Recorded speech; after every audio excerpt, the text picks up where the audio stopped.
Good evening, everyone, and welcome to another episode of What's Up, Cuz. I'm your host, Jason Palmer, along with my real life cousin, the coach himself, Mr. Lance C. Irvin, who is wearing a big number 55 football jersey for Hey, whatever reason. hey, Jay, you know this USC, this my man Junior Seau or Willie McGinnis back in the day. You know why I'm wearing this. You know why?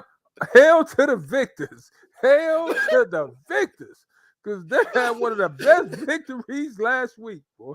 Woo! Oh You my know they goodness. Well, did. we're definitely going to talk about whatever you're Woo! talking about and why you're wearing that shirt, but I think I already know why.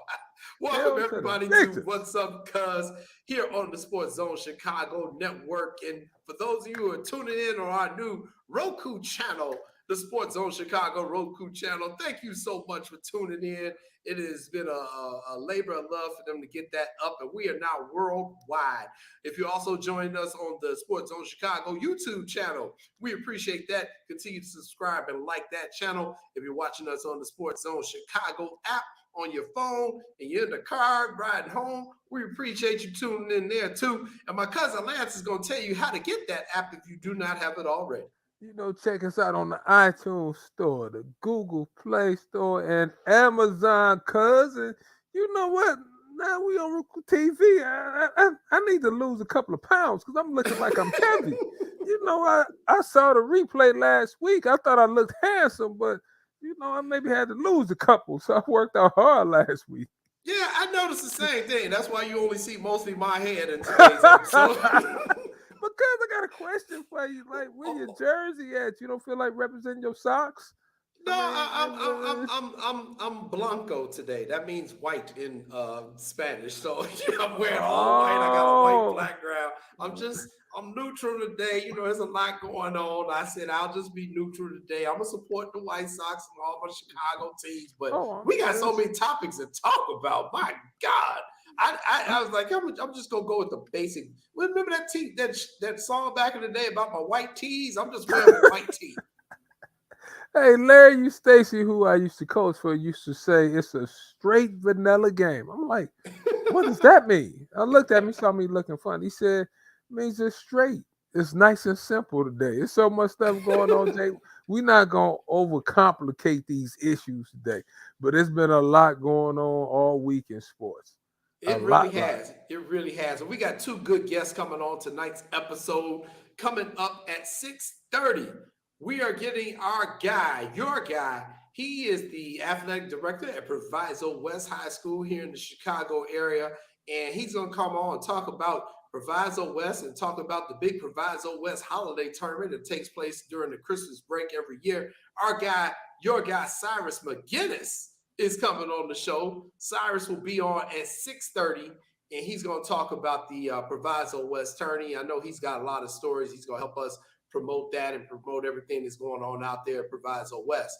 And then coming up at 7 o'clock, we got to talk what's going on with my Blackhawks. They just blew up the whole farm last week. So I don't even know who's playing. We just got a new coach. All sorts of crazy stuff going on. So we reached out to our guy from Chicago. I can't wait. I can't wait. I can't coming wait. on 7 o'clock, man. That's Phil's all I'm gonna coming say. on. Oh my God, we gotta talk some. I can't wait. I can't wait. My first question I'm gonna ask y'all about Seth Jones. Y'all did all the talking about the Jones boys, and I'm just saying, I'm gonna hold it. I'm gonna ask you two. That's my first question. We got a lot to talk about. So Phil is coming on at 7 o'clock. Cyrus is coming on at 6:30. So stay tuned for our guests.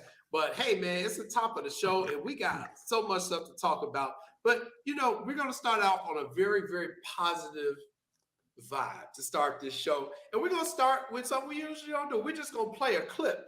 And then Lance and I are going to come back and talk about the clip. So, Sean, go ahead and play that clip for us. The hometown Quigley from Chicago played it to Paul, a champion for the Sky. And Quigley puts in 3 on the first rack. Remember, her money ball rack is on that right wing. Quigley needs 21 to tie, 22 to win. Hits the money ball. Can she get a 2 zone? You bet. Quigley in prime position. Lethal. Quigley. Another money ball. Another 2 zone ball. Oh yeah! Quigley is closing in. Her money rack. She got it! Allie Quigley has already clinched victory. This is all gravy. Icing from the corner for Allie Quigley. Why not? Quigley, perfection. The first ever 4-time champion. In case you hadn't figured it out, that was Allie Quigley of the Chicago Sky, who won her 4th three-point shooting competition title. My goodness, Lance, that was some shooting. She made 7 out of her last 8. And she was shooting with a little bit of pressure on the Jay Wright coming down that home stretch. And anytime you get the crowd behind you, clapping you on and cheering you on, that's a great feeling, Jay. And that wasn't a fluke. It's a fluke. If I should say a fluke, you win it the first time, we like, okay. You come back and win the second time, people start saying, whispering, she can shoot a little bit. You win the third time, shooter, sniper. You win the 4th time. She's one of the best female shooters that ever played in the WNBA, Jay. And she shoots them in real life. You won 4 in a row. She made 7 out of the last 8. She had 30 points. And she needed those money balls, and she hit every last money ball. So shout out to Allie Quigley. And you said that's your best point guard, or who was that? You, Vandersloot? No, I said her wife, Vandersloot. Okay, I'm just checking now. I'm gonna take it. I'm gonna take it up a notch today. I'm gonna take it up a notch today, though. Finish talking about Quigley first, because I thought you said she was. First of all, I thought her performance in the 3-point shooting competition, it reminded me a lot of Larry Bird's in 1988 at the Chicago Stadium. Especially the way she finished and the way he finished, both of them with that little flare kind of at the end. That last shot she took, and she just held it up there for us to see it. Reminded me a lot of Larry Bird in 88 at Chicago Stadium when he won his title. Hey, man, Allie Quigley can shoot the ball.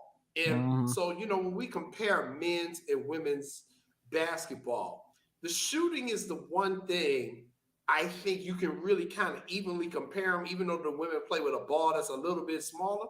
But in just terms of pure shooting, I would love to see her and Steph Curry go one-on-one in just like a shooting competition.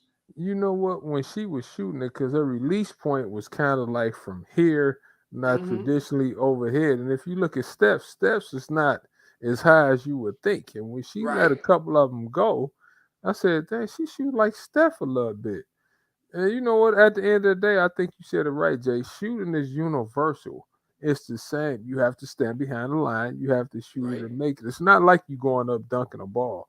I know the rim is still 10 feet. The rim is still 10 feet. I know men are a little stronger. But with that being said, though, they still shooting from the appropriate distance.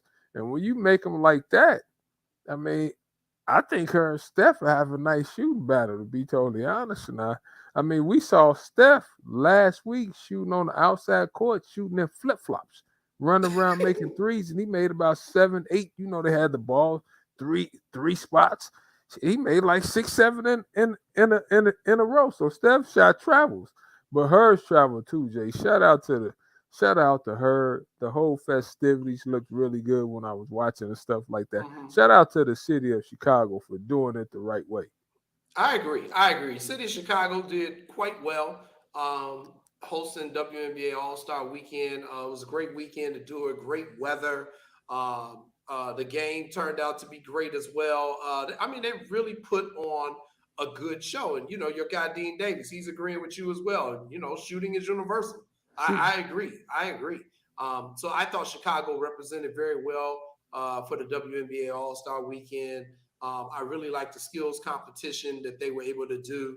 over at the where they do it at McCormick Place. Is that where they held it?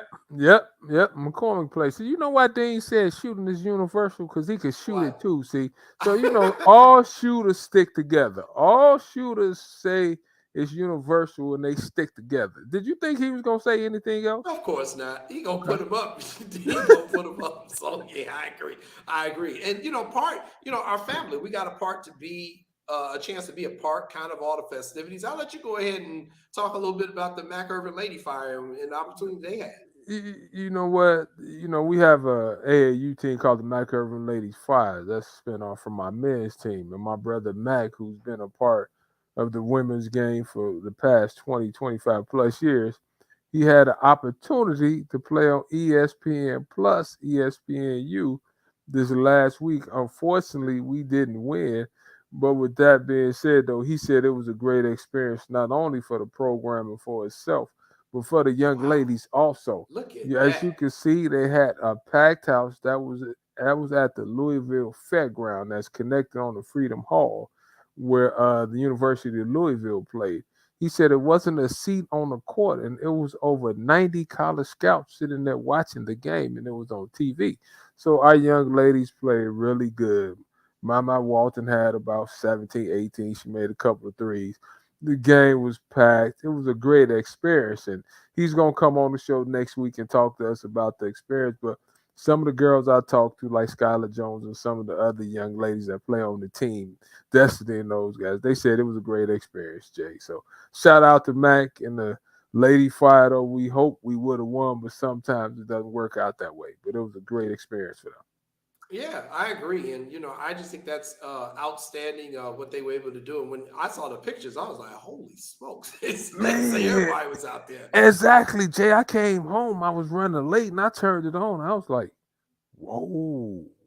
I mean, just think. Most of those young ladies have never ever played on a national televised game. That's what ESPN is. It's Because nationally these are high school televised. students. These high school Hmm. students. Glad you Hmm. said that. You're playing. Your peers watching you. Your aunt and uncle, your mother, your family's watching you. That can be a little bit daunting for you if you've never done it before, Jay. I remember the first time I played on ESPN national TV. Man, my knees was shaking. I was like, "Oh Lord." Don't turn this thing over when you first get it, because you're thinking about it, but you're not thinking about it until the ball touch your hand and you make plays and stuff. But early on, you're like, yeah, I'm on TV. So Right. great experience for the ladies, and that's something that they always be able to treasure. Right, and the same experience with me as a journalist. I remember the first time I was on TV, because I always started out in print journalism, and it was one of my stories that I wrote, and one of the TV shows wanted to have me on. I was on TV. I was like, "You mean everybody gonna see this, including my mama?" Okay. So, it is. It's a nerve wracking experience the first time you get on TV, and got you in a makeup room, and they turn the bright lights on. You're like, "Oh Lord, I hope my Mhm. English is good." So yeah, I definitely understand where the young ladies were coming from. Yeah, I mean, Jay, you out there, you sweating, you want to win. Like I remember one of the ladies came down and she threw the ball away. You could tell by her body language she got a little bit Mm. down. I'm like, this the wrong time to do that, especially on TV, because everybody can see that. Like you could hide a little bit when you're not on TV, and maybe they tape it and you Hmm. can see it on the tape. But on Right, national right. TV, they're gonna get you. So you have to be cognizant about everything that's going on. But that's a wonderful experience, and I was so happy that Wonderful they had the experience. opportunity to play on ESPN. Me too. Me too. Well, you know who won't be getting a wonderful experience? Who's that? Dylan Cease, because he got snubbed from the All Star game. Chicago White Sox pitcher Dylan Cease, that's him with the porn stash, as everybody has called it. Dylan did not get selected to pitch in the All Star game. He has been considered the biggest snub. Uh, and so let's just say this every year, no matter what sport, there are people who get snubbed from the All Star game. Whether it's basketball, hockey, whatever, it doesn't matter sport. There's always somebody, everybody said, well, this person should have made it, and he didn't make it. Now, usually what happens is if somebody gets hurt or somebody declines to play in the game, that person who got snubbed is usually the first person that gets called. But in general, should Dylan Cease have been on the All Star team? If you asking me, Jay, I'm gonna say flat out yes. You know why? The Okay. man had a 2.45 ERA. Wasn't he just the pitch of the month in June? Yeah. Come on now. Now I know the team has been struggling. We're in AL Central, which is a lot of people say it's garbage, but it's a little down this year. But what else can he really do? Cause the man is having a great year. He should have been on a team, and I agree with you. Everybody's gonna get snubbed. But Jay, usually, correct me if I'm wrong. You the baseball connoisseur. I know what I'm talking about a little bit. Has the pitcher ever with the second best ERA not made the team? Normally you That's a make the good team, question. cuz That's a good question. normally you make it, and it just dawned on me about 10 minutes ago. So Like, so here's the thing too. Let's remember talk to baseball me. has the rule where every team has to have at least one player selected. Okay. Okay. So that kind of minimizes to an extent who the manager can select because the starters are voted in by the fans. Shout out to Tim Anderson, who'll be the starting shortstop for the American We're gonna League. talk about him And in a minute Ian too Happ now. has made it for the Cubs and Wilson Contreras for the Cubs as well. However, the managers get to make these decisions. So we saw what James Wade did with the Sky when he was like, "Well, I'm taking my players." So I mean, every manager has a right to do this. So I do think it was interesting question you asked. I cannot answer that in terms of historically, but I thought Dylan Cease had finally done enough. You know, the argument against Cease has always been, he'll beat the Tigers, he'll beat the Royals, he'll look like gangbusters against the Orioles. But as soon as he got to go against the Astros, the Yankees, or somebody who can play, he's out there getting shelled. Well, I think this year he's shown that he's taken that next step. I thought he deserved to get picked. He didn't. His former teammate Carlos Rodon at the San Francisco Giants, he was upset that Cease got snubbed. And But he didn't we'll get see. picked. Carlos didn't get picked. I thought Carlos Carlos did made. did he get He picked? didn't. He did not make it. Oh, I'm sorry. Well, that's And he was interesting. talking about Cease. But Jay, let me ask you this. He couldn't get picked or somebody because I read something they tried to say he couldn't get picked because he's pitching Sunday. If that is Who? the Who? case, Cease? Cease. He said he's supposed to pitch It don't Sunday. matter. Okay. That's what I thought. I was like, It don't matter. A lot of times you get selected, you won't pitch in the game, but it's an honor to be selected. So it so, doesn't matter if he wasn't gonna pitch in the game. so let me ask you this: why do you think he Yeah. didn't get picked? I don't know. It's a lot of Great politics. answer. It's like when Great we answer. talk about who's in the Hall of Fame and who isn't.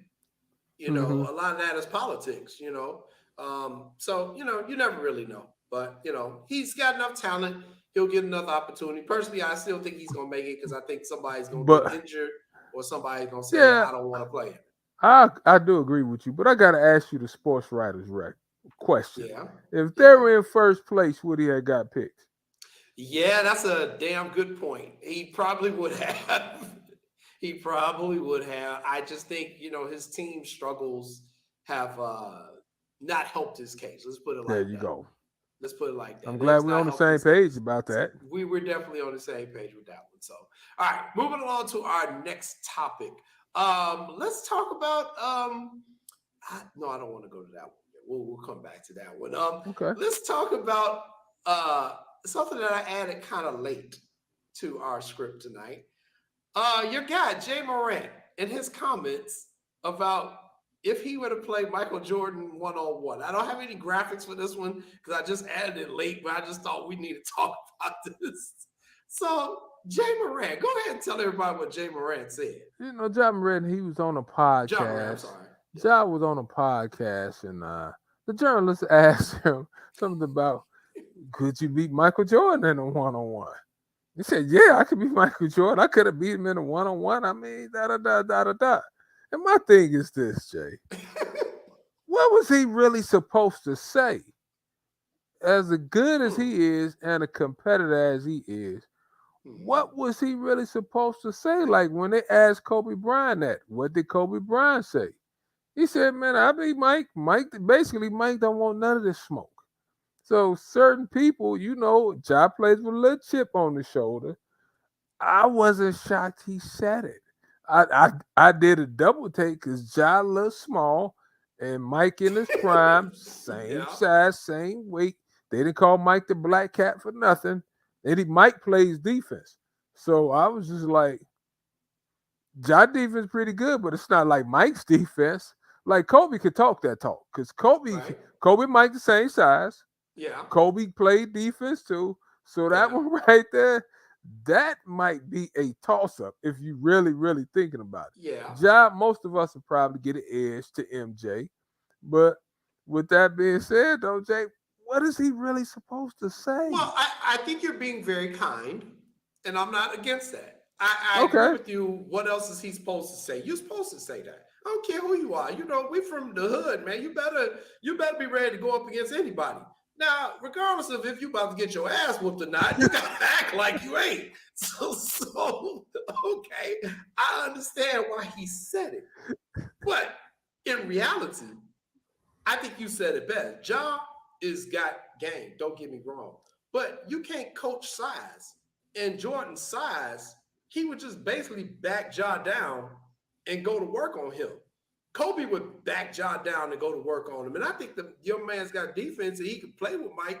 But you ain't beating Mike, man, on no one-on-one. You ain't beating Kobe on a one-on-one.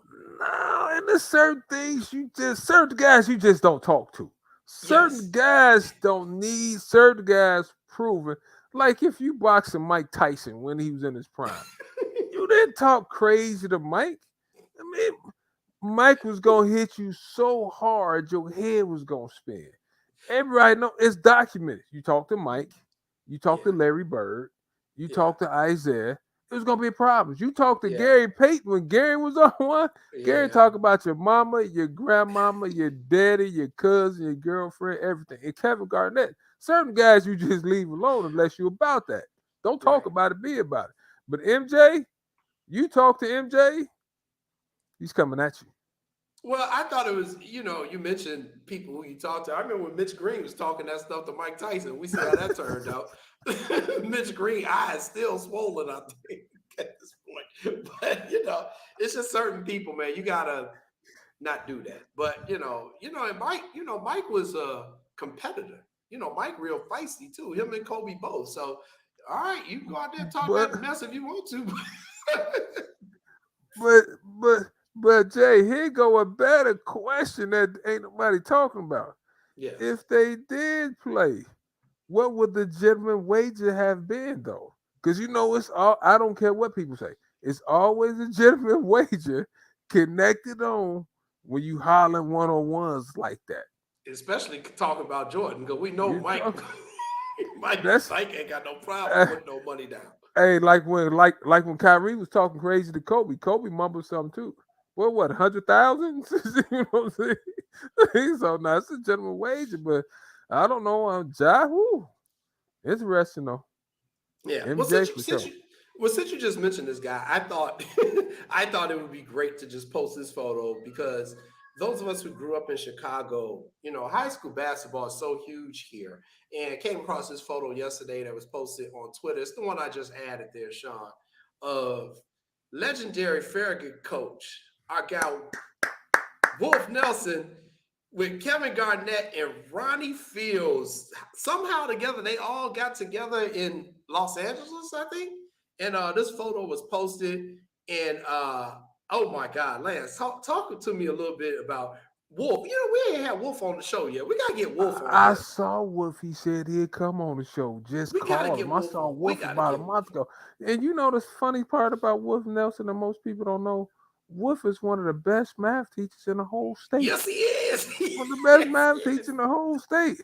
And Wolf probably is gonna retire in about a year or two from coaching and stuff. Okay. I love Wolf. I didn't think he got enough credit for his coaching, but Wolf Mhm. was a good coach and still is a good coach. And those two players right there, Ronnie Fields, I recruited him at DePaul. We had him. Then he had the neck injury. That man right there was a human. I'm not gonna steal Dominique's nickname, Jay, but I saw that man. You talking about jumping over a person, jumping over. Man, Ronnie was jumping over 3, 4, 5 people dunking and stuff. Ronnie's putting his neck in the rim, man. I love seeing Ronnie. Kevin Garnett, Jay, he used to come over the house when he was in high school all the time. And one thing about KG, you knew he was beyond his years in his core sense, his presence, and his mannerism and stuff. They had a really good team in the trivia question. They beat your cousin Nick, Irvin, and Carver to go downstate. And Nick hit 18 points in a row from the third to the fourth. If it wasn't for Kevin Garnett, Nick would have went downstate. But with that being said, though, I was happy to see the photo. I was happy to see those guys still in communication with each other. Shout out to Michael Wright, who was on the team, too. I think Michael Wright passed away, if I'm not mistaken. I ain't sure, so don't quote me. But they had a really good team at Farragut, though. And that right there, Jay, excited to see good people, too. Yeah, and that's one of the things I'm going to ask Wolf about, when he comes on the show is just, give this black man credit. This black man is teaching math in the Chicago public school system, for the love of God. And he's done it at the same high school. People be moving around all the time. You've worked at different high schools in Chicago. For him to have stayed there at Farragut all those years, man, I think that is truly something amazing over there at Farragut, because he could have went to one of these select enrollment schools or charter school or something. And he's like, no, I'm going to stay right here at the neighborhood school, and I'm going to teach these primarily African-American Hispanic kids math. Exactly, Jay. And we know it's in the hood basically now. So it's in the hood. If you cross the line the wrong way, you might be in a little trouble. And I think I asked him, I said, well, how long you been over to Farragut? About 30? I think he said something like 35 or some years. So shout out to that. What he's done to keep kids off the street has been amazing. Amazing. Yeah. Class act. We're gonna get Wolf on our show. He said he'd come on too. Excellent, because there's just so much we need to talk to him about. And then our last thing before we go to our first commercial break and bring our first guest, we got to give some love to your brother. We knew about it for a while, but we didn't want to make an announcement, jump on people's toes, and, get him in trouble with his new job. Your cousin Nick Irvin is now at Arizona State University. Shout out for little brother Nick, your cousin Nicholas Irvin. And you could tell, Jay, he was happy, right? Because he has his new glasses on that photo. And look, glasses. He lined up his goatee, and he was home in Western to pack his stuff up, right? So he went to Western. Normally, Nick would come to Chicago, stay for 2 days, chop it up, and go. He went to Western, packed up, came to Chicago, stayed 20 minutes. Was like, man, I got this flight to catch. I'm going back to Phoenix. He stayed in Chicago literally 1 hour and was gone. I said, dang, Nick, I ain't never known you rushed back so fast. No, I'm going back to Phoenix. I love me some Phoenix. I said, Nick, you only been there 2 weeks, man. No, but he was going to shut out, and he deserved it. A lot of people were like, why did he leave? And I said, he just got a better business opportunity. Shout out to Rob Jeter, that's been on the show for hiring Nick. But, he had a chance to go to the Pac-12, and it's a great opportunity for him. He's working with Bobby Hurley. Him and Bobby Hurley, they really good friends, giving Nick his assistant to the head coach. And him and Bobby love talking basketball. He loved, my father knew Bobby's father back in the day. So shout out for Nick, man. And Jay, you and I need to go down there. Me, you, Sharice, and Paula, when it gets a little cold. Yeah. Where we are, we need to take us a trip. But shout out. I'm definitely going out there, and definitely an upgrade going from Macomb to Phoenix, but shout out to Rob Jeter, like you said, giving Nick that opportunity. And Nicholas said he's getting Bobby on our show too, baby. It's already in the works. Already in the works. I Bobby on the show. Already in the works, Jay. Already in the works. You got Bobby Hurley. All right, well, it is time for our first commercial break. We are going to take that, Nick. Coming up, we're going to stay on this basketball theme because we got Cyrus McGinnis coming on from Proviso West, and we're going to talk about the big Proviso West holiday tournament that takes place every year. And we really need to talk about this because there's a lot of history that comes with that tournament. So stay right with us. We're going to take a commercial break. We'll be right back with Cyrus McGinnis. And go get you a jersey. Go put on the jersey. Progressive presents the Sports Flash on the Sports Zone Chicago. The Dodgers beat the Cubs 11-9 on Sunday at Dodger Stadium. Freddie Freeman 4 for 5 with a home run. LA rallied from a pair of 5-run deficits. PJ Higgins hit his first career grand slam during Chicago's 5-run fifth. David Bodie hit a 3-run homer in the third, but the Cubs couldn't hang on. They've lost 4 in a row in 6 of 10. Back goes Reyes. This is gone, and we are tied. Gavin Sheets put a charge into a 3-2 pitch. White Sox radio with the call. 4-2 the win over the Tigers. The Sox have wins in 2 straight and 6 of 10. Pinch hitter A.J. Pollock's 2-out single broke a 2-2 tie. Kendall Graveman pitched the scoreless 8th for the win. Liam Hendricks with the perfect 9th for his 17th save. NBA Vegas Summer League action Sunday. The Knicks beat the Bulls 101-69. Next up for Chicago is Tuesday afternoon's matchup against the Raptors. It'll be a 4 Central tip-off. I'm Chuck Sanders. That's the Sports Flash on the Sports Zone Chicago.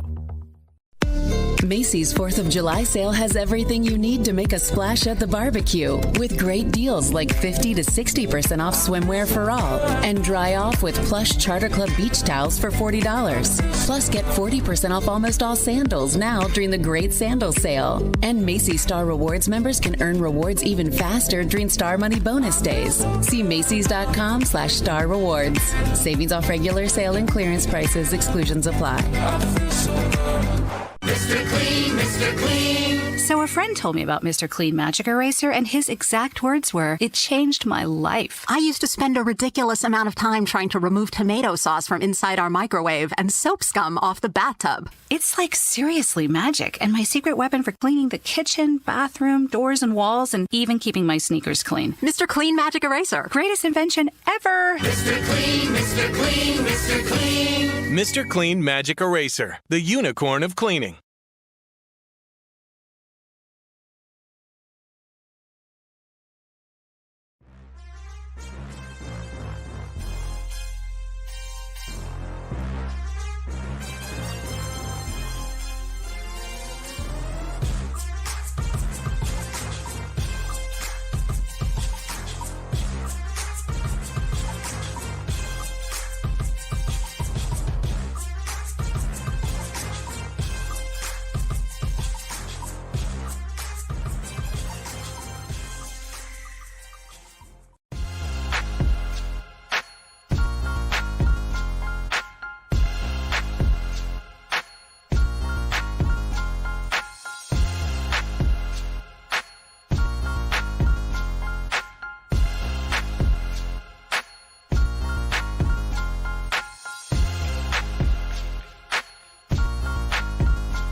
...21 field goals in that first half. And starting the third quarter, McBride.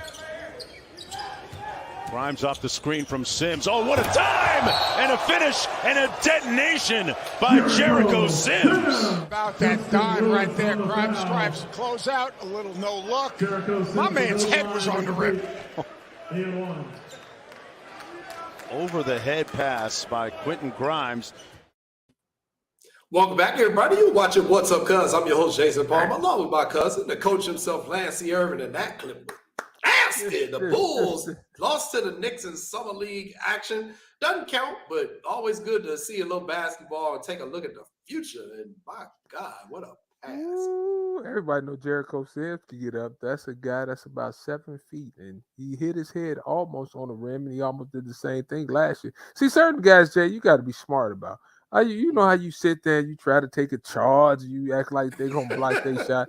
Since I got older, I got smarter, see. A guy like him, just move out the way. People going to talk about you if you get dunked on. They're going to talk about you if you move out the way. Move out the way. You stay away from the posters and all that. Not so in other words, don't try to stop the inevitable. No, just move out the way. Just run down court, Jay. You brace, whoa, and just start running down court. That's all you do. You got to be smart about it. Oh, no, run down court.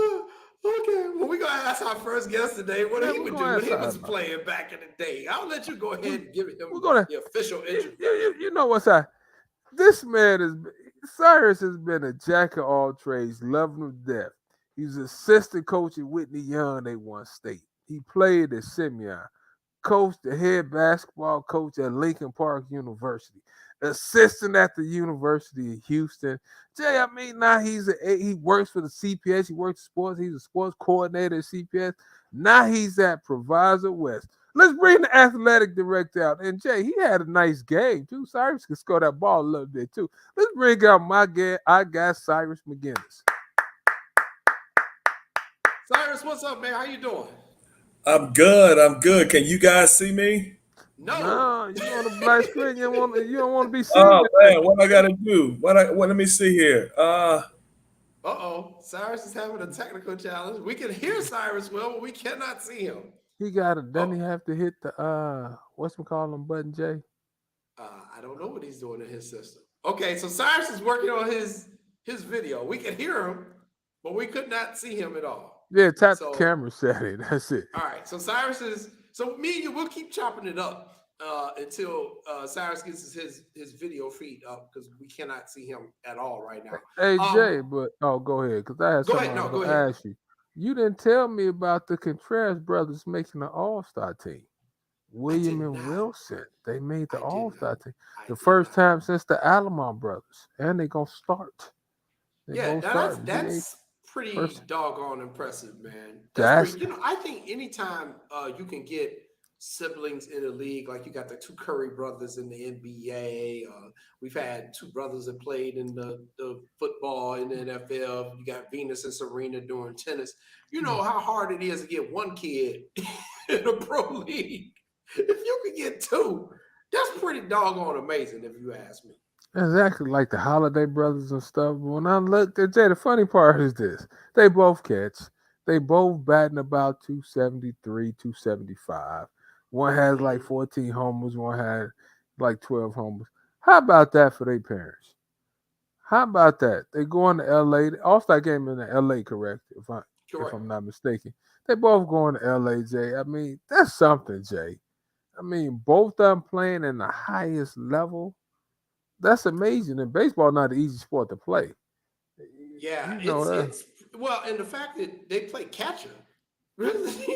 Catching. Man, you all like your knees.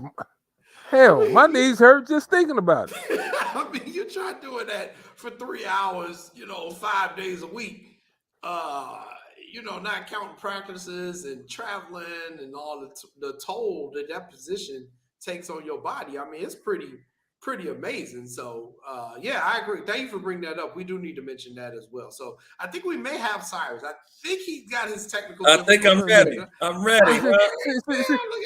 See, Cyrus gonna have me talk about Cyrus too good. Cyrus been on many Zooms, podcasts for stuff not to be functioning. Cyrus, don't come on that show no more. Your stuff not functioning right. Okay. It was just one little button at the top. Man. That's all I need to hit, man. That was my fault. What's up? Let me ask What's you. What's going on, man? Thanks for being on the show. But your view, you sit like the big boss that you are. Your view almost as nice as my cousin Jason. Man, I need to step my game up, side. But thanks for coming on, man. We appreciate you coming on, man. I appreciate you both, y'all, man. Talk to us about your sports past, right, side. Like I said before you came on, you've done a little bit of everything. Right. Talk to us about your venture from coaching now to being an AD a little bit. Well, Lance, it's been a long journey. So I've been knowing you and your family and you guys since I was 12 years old. Started off back at Jackie Robinson West Little League, and I never forget meeting your father because he took us to Shakey's Pizza Place. Everybody went to Shakey's because it was cheap and they get a whole lot of food. Everybody went to Shakey's. So, that was my first time meeting Mr. Irvin. And I never forget they had that station wagon, and Nick and Mike and Cindy was in the back of the station wagon and stuff, though. I remember that, So that's my first that the Irvin and stuff family playing through Jackie Robinson West Little League and stuff, though, man. Because I was a baseball player first. Like McLaughlin, Lance, Byron. We all played. Yeah, we all played. The game of baseball. Jason played. Yep. We were all baseball players. Baseball, Jay. And for our younger viewers, a station wagon is now a minivan. Okay, so for our younger people who are like, "What the hell is a station wagon?" It's called a minivan. Right. So just progressing and stuff. Played at Simeon High School. And, I had a wonderful 4 years at Simeon. I had great teammates, man. Great teammates at Simeon High School. It was fun. Legendary coach Bob Hambrick, George Stanton. Just think you had Bob Hammond, George Stanton, Bill Alderson, Mike Washington, all those guys is on the staff, man. I learned so much from them, man. So much, man. And we learn in a system. We didn't have that, do what you want to do system. We had to play within a system, man. Make few passes. They used to call us robots. A few passes? You mean about 15? A few? You being modest. Right. So that was this Hambrick style. That was his thing, though. Make 5 passes, but you're gonna dump the ball inside, though. If you couldn't throw the ball inside, you couldn't play for Bob Hambrick. And I think never knew that. If you see the game today, it's not like that. You don't see the ball pass to the post, the line, and that's where I think the game is really won at. And you guys see it through college, high school today. It's a 3-point shooting game. They want guys that can step out, 4s and 5s. We didn't see a lot of 4s and 5s, Lance. You can correct me with this, unless special guys like Byron was shooting all over the place. He had range all over at 6'6". When you look at the opportunities, him and Benji, they was the only guys I can remember that size where they was 6'8", maybe Jason, that stepped out and was shooting threes basically. Right. So that was something to see when you saw a power forward at 6'8" can shoot the ball like that, though. We had the Mark Aguirres and stuff too come through here, Terry Cummings, but those guys like TC and the rest of them guys, they wasn't like shooting it real deep back then. Everybody had 6'8" guys back when we was coming up. Jason, y'all, everybody had a 6'8" guy in the 80s. And now the demographics has really changed in the city of Chicago with big players and stuff, though. I agree. That's a great soul side. You go on to become an athletic director at Proviso West. Yes. How did that situation happen? I was shocked. I was like, Cyrus at Proviso West now? So how did that come about? Well, Lance, I've always stayed around the game. I never left the game,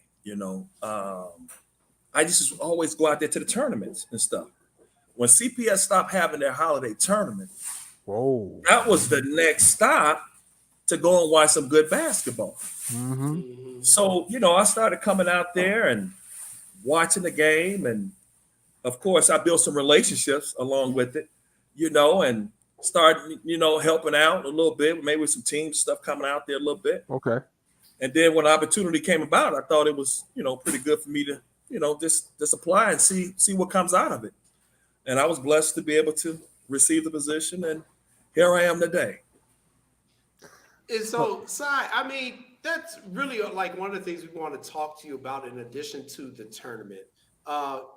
Lance's daughter, she's going into sports administration. Okay. You were at CPS for a while doing sports administration, and now you're out at Proviso West.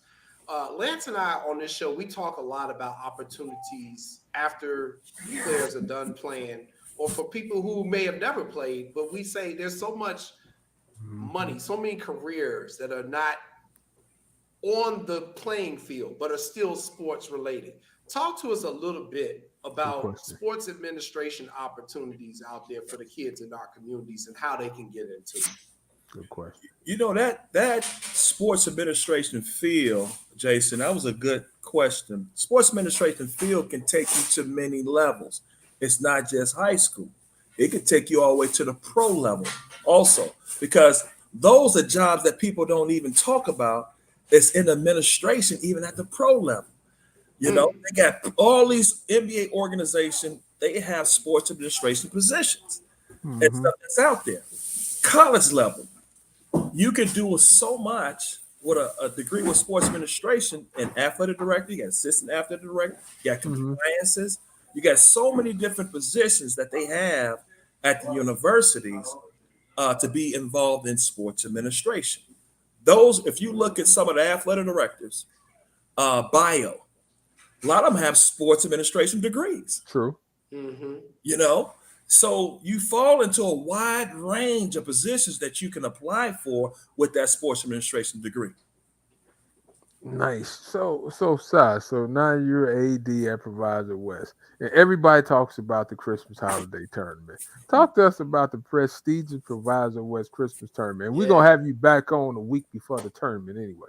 Talk to us a little bit about Proviso West. Well, it's probably one of the most historical holiday tournaments in the state of Illinois. That's the first. They've been doing it since in the 1960s.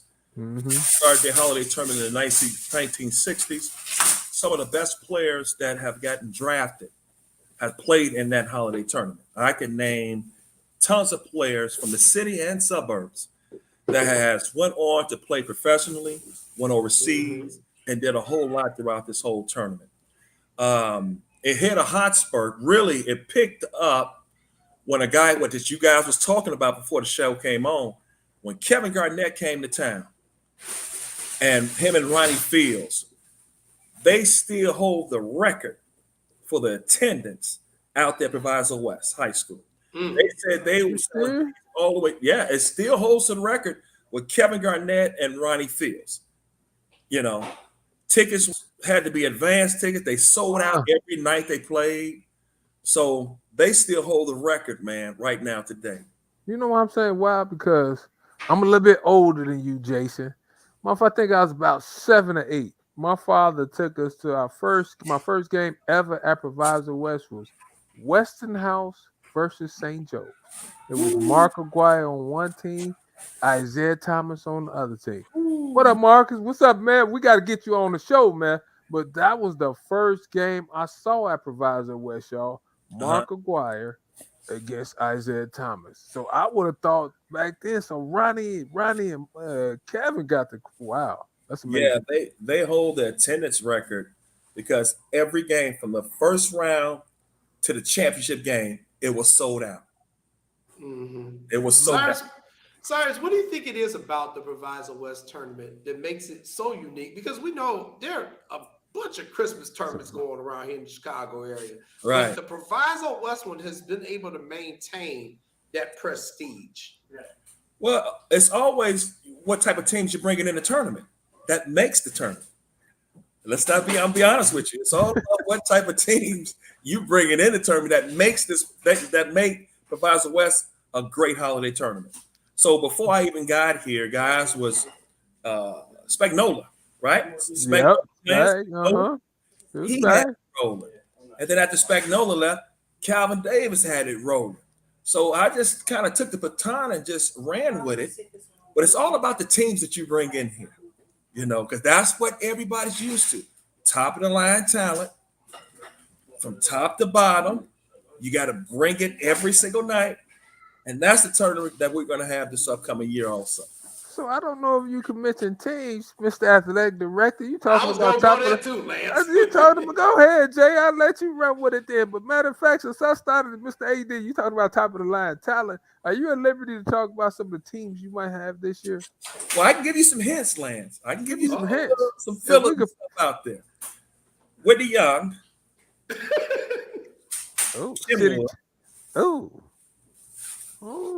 St. Rita. St. Rita. Loaded. Some would say, Jason, he probably has four of the top 10 teams in the state in your tournament. We're loaded. Fenwick, of course. And I'm gonna stop right there. You stop right there because we're gonna bring you back on right there. We just piquing everybody's interest. But let me ask you this. Any new wrinkles, like would you explore having a shot clock at the tournament? That's a good question, Len, because I really thought about it. Maybe a 30-second. And if we add that 30-second, I'm thinking that's good that you're thinking like that, Len, because I was thinking about the 30-second shot clock. That's probably never been implemented in a holiday tournament. And people have been asking me because I want to say high school basketball is going to the shot clock. I don't know what year it is. There's talks about it, but they're talking about, having this shot clock. So I have to make a decision, of course, before tournament time so the coaches would know that we're going to have a shot clock, which would be very nice. You but you can't stall. There will be no stall. You have to bring it. See, So- you might, what you think, Jay? I think that might. Cause we played in Minnesota. They had one. I'm not gonna name the other Christmas tournament we played in. They had one, and I always thought, what if Proviso West had one? That might be. I don't know. It's always an interesting debate too. It comes up in the NFHS Rules Committee pretty often. The reason why it tends to be voted down is because not every school district can afford to install the clock and to get the personnel to run it. Has been what the excuse has been for God knows how many years. However, individual tournaments are allowed to use them. So this is how you will kind of get around the rules. And let's be honest, it's really for like your upper echelon teams like who would attend the Proviso West tournament. So I think it's a great idea in certain situations, and I'm all for it. And if that's something he decides to implement, I'm gonna give you a media word, Cyrus, and you know this. It gives you a little buzz. More buzz around the tournament, because the Proviso West always get a lot of media coverage, but you can add some new buzz if you add. That's right. That's right. What's up, cuz? That's right. We would love to have you all, man. Do you find, side? Did you have any pressure to bring in? Because St. Rita's loaded. Did you find any pressure to continue to bring in top talent? Pressure? No, I don't have pressure.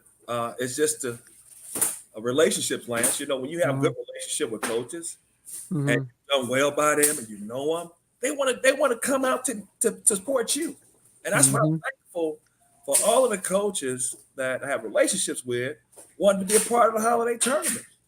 And it's just so lucky that, hey, Kenwood, Whitney Young, now St. Rita. I mean, we loaded from top to bottom. Hammond's going to be good too. That's another team. Have their whole team back. They're going to be probably picked number 1 or number 2 in their class in Indiana. So Hammond Central will be back this year with their whole team. They added 269 boys, I heard. So they will be in the tournament and stuff also. So we're looking for some really exciting, intense college level basketball at this tournament. No frost off. College level basketball, And tell us the dates for the 2022 holiday tournament. It will be December 26th through the 29th of December. First game usually starts about 9:30 and go all day that first day. And I mean, this past season, I thought that the holiday tournament was really there, but we still had that COVID and stuff moving. So still, certain games was here, then we came back down, but it was here for the championship. Kenwood and we had Kenwood and Whitney Young in the championship. Kenwood did an excellent job winning the title. And it was a lot of excitement. We had packed to the house for the championship game and the semifinal night. It was packed to the roof. But it's gonna be fun this year. We're gonna be fully loaded, and I expect you're going to expect, when you see the other teams, though, you're going to say, Lance, like, man, son, this is a little tight. It's tight. You know what? Your father taught me something. What did he teach you, Si? He taught me a whole lot of things, but I'm going to say this. Let me always use the word peanuts. He says, don't never bring no peanut teams. Don't bring it in here. Don't bring no peanut teams in your tournaments and stuff. Be loaded, fully loaded. Yeah, I agree. So, when we talk about the Proviso West Holiday Tournament, talk to me a little bit about your staff, because this is a huge event to put on. And it's not just you. It's so many people in that Proviso West school community to help you do this. Tell me how it is that you all are able to pull this thing off the way you are. Let me just say this.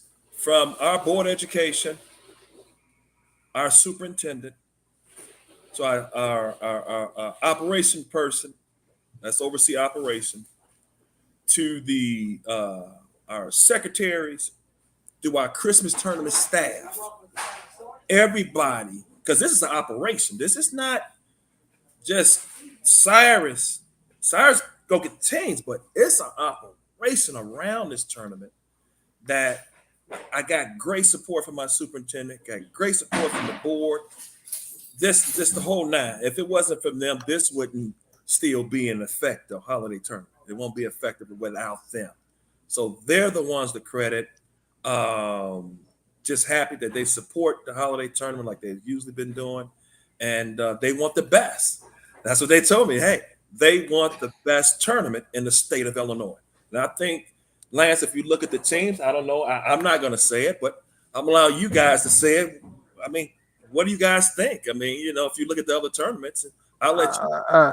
I love your field so far. Your field, Pontiac is one of the best. Your field and their field normally two of the best people in the state to clean to. And one thing I like about your side is that you have a nice operation, you have a lot of people. You have sponsors too. What do I need to do if I want to become a sponsor in the Proviso West tournament? How do I go about doing that? Well, Lance, there's some information that we send out. We have a sponsorship package that goes out to all of our sponsors and everything. So we got different levels of sponsorships. So I can get you that, email you that over to you guys, that information. And so we could put it out to help get you some put it out there and everything. And it's just a sponsorship package, like a sponsorship deck that we'll send out to you all, so you all can just take a look at it and choose whichever level that you all want to be on with the sponsorship. See, so now I got to ask you a coaching question, Si. You coach in high school, you're the high school coach. And I hate when people ask me this question, but you're a great person to ask. Do you think coaching has changed or the kids have changed since you got out of coaching? Because people always ask me, are the kids softer? Are the coaches being too nice? What's your thoughts on this? It's a combination of both, Lance. It's a combination of both. And I'm going to start with the kid first. Kids play video games now. They're not outside anymore playing on the playground, working on their games. They have to go to air conditioned gyms. We're not used to air conditioning. Working on your game. When you can make a jump shot outside, when you go inside, it's easy. I always felt that. It was easy. So the kids are pretty much staying on the inside now. You got to take them to practice. They got to go to air conditioned gym to go work out. They can't just get up and just do it on their own anymore. You got to want this more than your coach if you're seriously about making it in the game of basketball. So a lot of kids are relaxing now, taking it easy, and waiting for a coach to call them up on the phone and say, let's go work out. We got so many trainers out here now. Guys that even play the game of basketball. We got so many training programs now, you don't know who to choose from. And you look at that guys like, man, didn't I tear him up in high school? I mean, now he's all of a sudden a certified trainer to teach a kid the game of basketball. But see, it's more to the game than just teaching them how to dribble or shoot the ball. There's a technique with this when coaching, though. It's a philosophy. It's mental thinking. See? So you got to have that certain coach to give you that mental thought process about, okay, what do we do in these game situations? 2 minutes to go in the game. We got the lead. What do we do? See, critical thinking, kids need to be students of the game. Now, the crazy part about it, Lance, I'm still on the kids, though. Us three didn't have YouTube. Right. Well, we could punch in and say, how do you dribble the basketball? There was none of that. We didn't have this. This is true. The resources out here for them, and they still won't use it. They still won't use it. So now we had to go out and learn it on our own. We didn't have internet. We had to go and work on our game. We had to go out in the playgrounds, go play this person over. I could go over to Fernwood. I could go over to Ada and play. Now, oh man, we got drive-by shootings. So I'm not going outside to work on my game. But there got to be a time when you just got to have some kids that say, you know what? And we still have some out here that say, you know what, man? I'm going to the gym. Okay, I can't go outside, but I got to go to a gymnasium. That's that kid talking, not the coach talking. Okay, so the kids It's really in-house a lot. They only being outside unless they coach call them. And that has to change. That mentality has to change. Now, how many All-Americans has came through here in the last,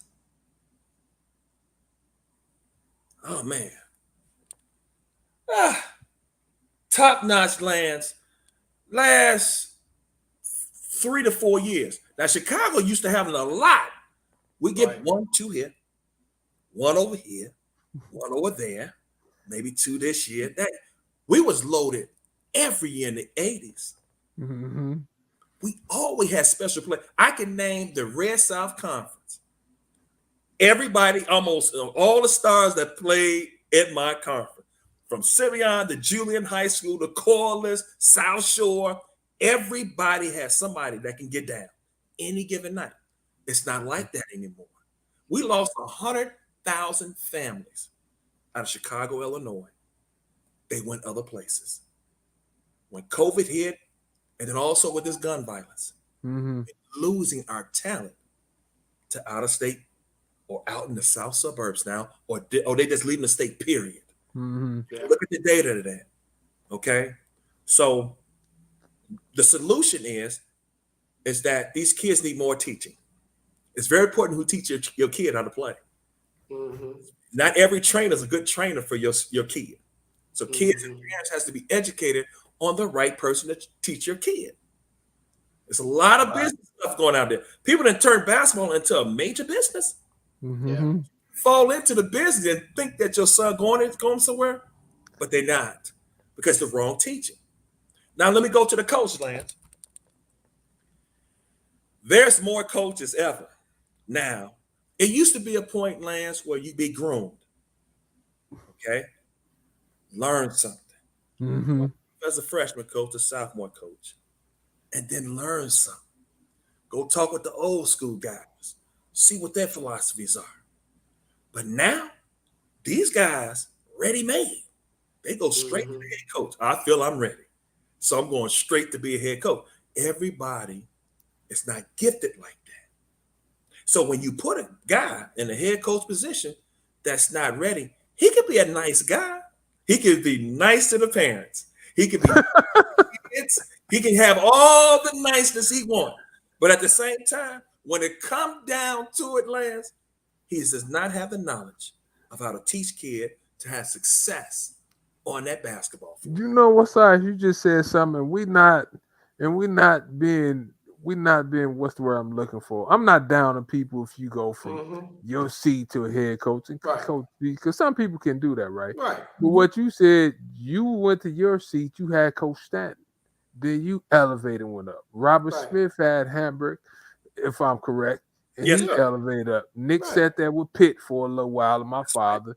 Then he elevated. And I never really thought about Jay thinking of some of the coaches we have these days. I'm not knocking them, but I think it's something to be said, side what you said about the tutelage that you get and you able to handle that seat when you move up, because that seat is a little hot now. Yeah, like we say all the time, like side, we see this in every segment of American society. Me as a referee, it took me 8 years or 9 years before I got my first state tournament invite to work the finals. Yeah. Man, we get referees that just passed a test last week and they're like, why I ain't working varsity Simeon versus Whitney Young game? And we're like, are you serious? It's crazy. Nobody want to pay those dues anymore. And then I was at, let me tell you a story. My first year coach was 95, Lance, right? Stanton sent me to a clinic. I forgot where it was at, but I went to the clinic, and guess who I saw at the clinic? Who? In my mind, I looked at this person and said, why are you here? Dorothy Gators. She's sitting at the top of the bleachers, listening to a guy speak, and I went up there. I said, Dorothy, you didn't won state champion. What you doing in the gym? She said, this game is changing, and I got to change with it. So I got to learn different styles to put in my mind because the game is changing, sir. That's why I'm happy to see you, because you got to learn how this game changed. And you can sometimes you got to change the philosophy. You can keep your same style, but you need to add some things that's going to work with the personnel that you got. I never forget that, and I always went to clinics when I saw her in there. Wow. Wow. Big time. You know what's that? Since you talking that talk today, you sound like you well versed in a lot of stuff. So let me ask you this question. Even though you're a high school AD, I don't know if you have aspirations going on to a college AD. You have any thoughts on name, image, and likeness? You know what, Lance? The college game is just, I have no aspirations of going to the college level. I had that as a young one. When I was at the University of Houston. But in my spirit, I was very needed at the high school level, to be honest with you. College is very important who you go to, too. It's very important what university you work for, because everybody does not have that same way of thinking of winning and this, so it's a little different. I don't have no aspirations whatsoever of going to the college level. I think God has me in a place to do help, no matter if it's at Provisor West, no matter if it's doing consulting or whatever it may be. God has me here to help those who needed help and stuff, because I wish somebody that was like you two guys, we had this a long time ago. Just think, it would help tons of us out in recruiting and stuff, because we didn't have this platform. So I'm loving you guys' platform, because this is an educational platform, right? Because people can log on and get history and information about, like Lance just mentioned about these marketing deals. Right now, it's a total game changer, college basketball, but they're opening up the door for a problem that they don't see gonna come down the line. These guys getting $1 million deals to go to schools now. Marketing. You top guy, you probably get a couple $1 million to go play college basketball.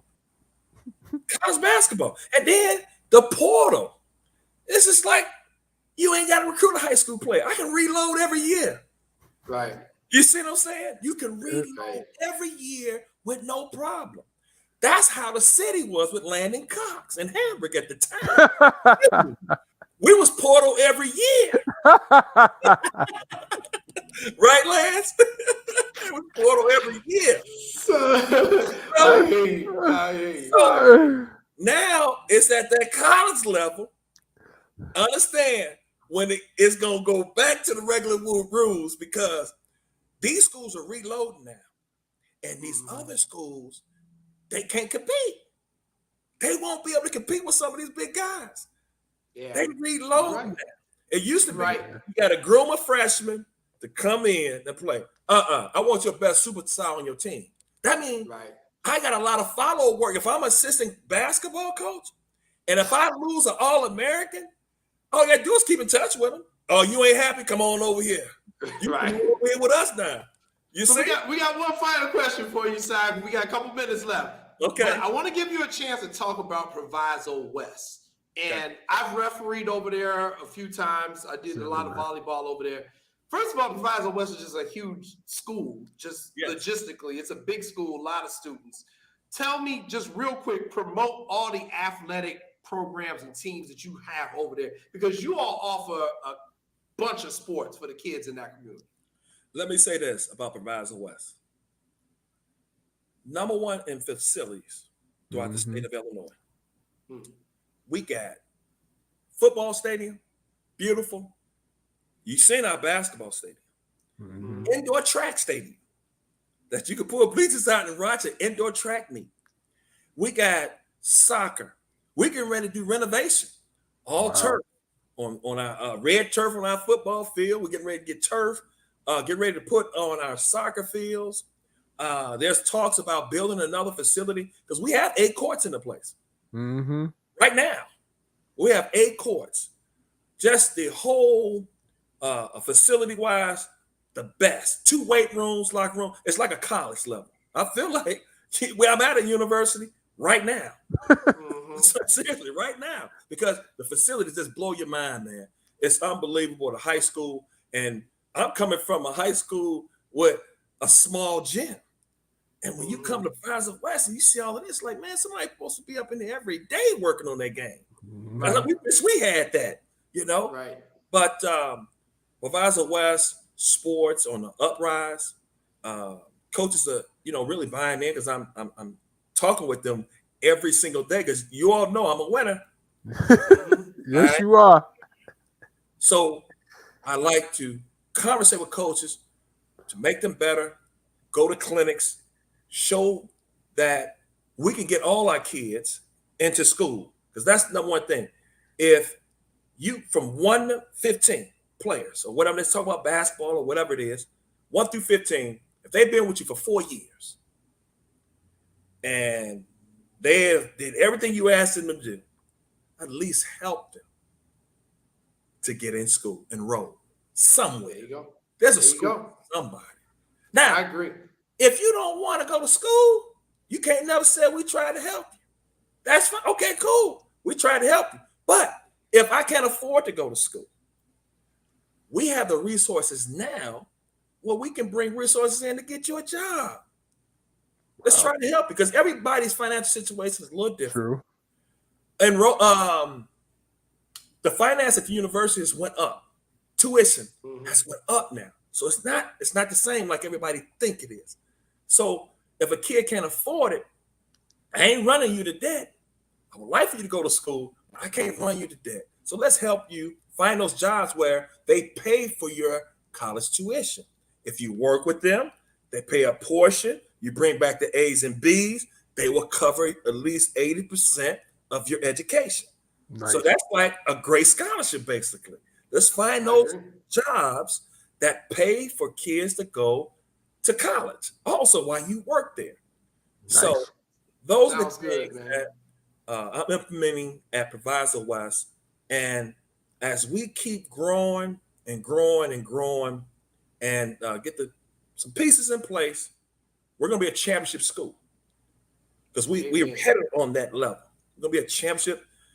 When I say championship, don't you know those teams that's always going to either win it or lose it? You know they're going to be there. Yep. You can name those programs right now that you can say, they're going to either be there or not. See, that's what I'm talking about, championship caliber. You're going to either win it or lose it each and every year.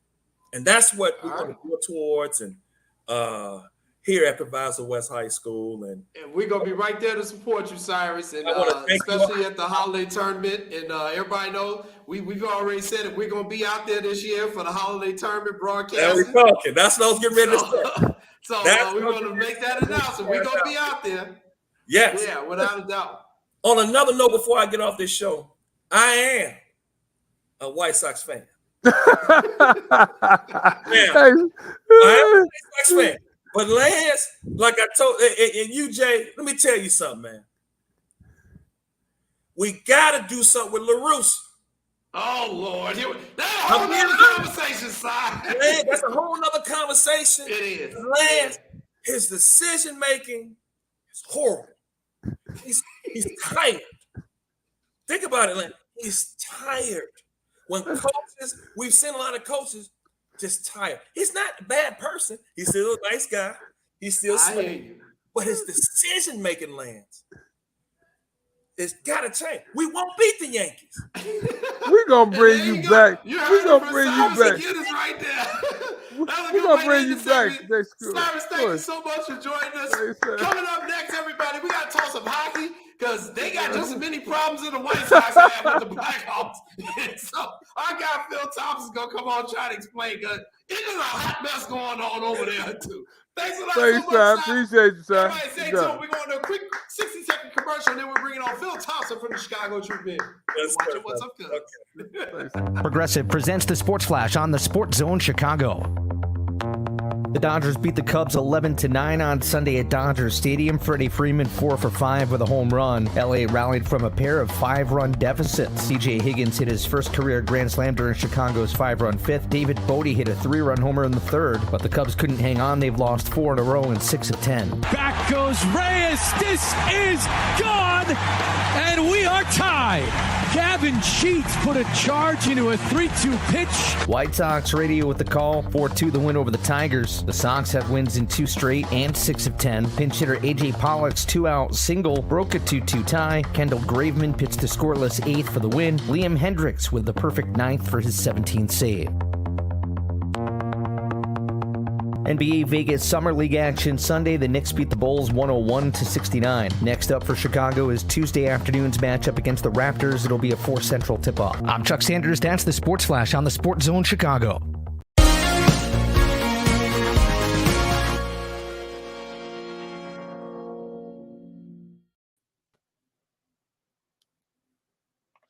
Welcome back, everybody. I am your host, Jason Palmer, along with my cousin, the coach himself, Lancey Irvin. That was Cyrus McGinnis talking to us, the AD from Proviso West, one of the great high schools here in the Chicago area.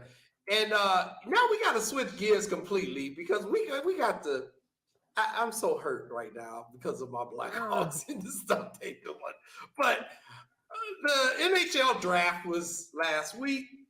Of course, the Blackhawks didn't have any picks, or so we thought, Lance. That's what you was telling me. So I knew General Manager Kyle Davis said, picks. I got picks. I know how to get us some picks. Let's go ahead and get us some picks. And he made some moves that I'm still wondering how this is going to work out.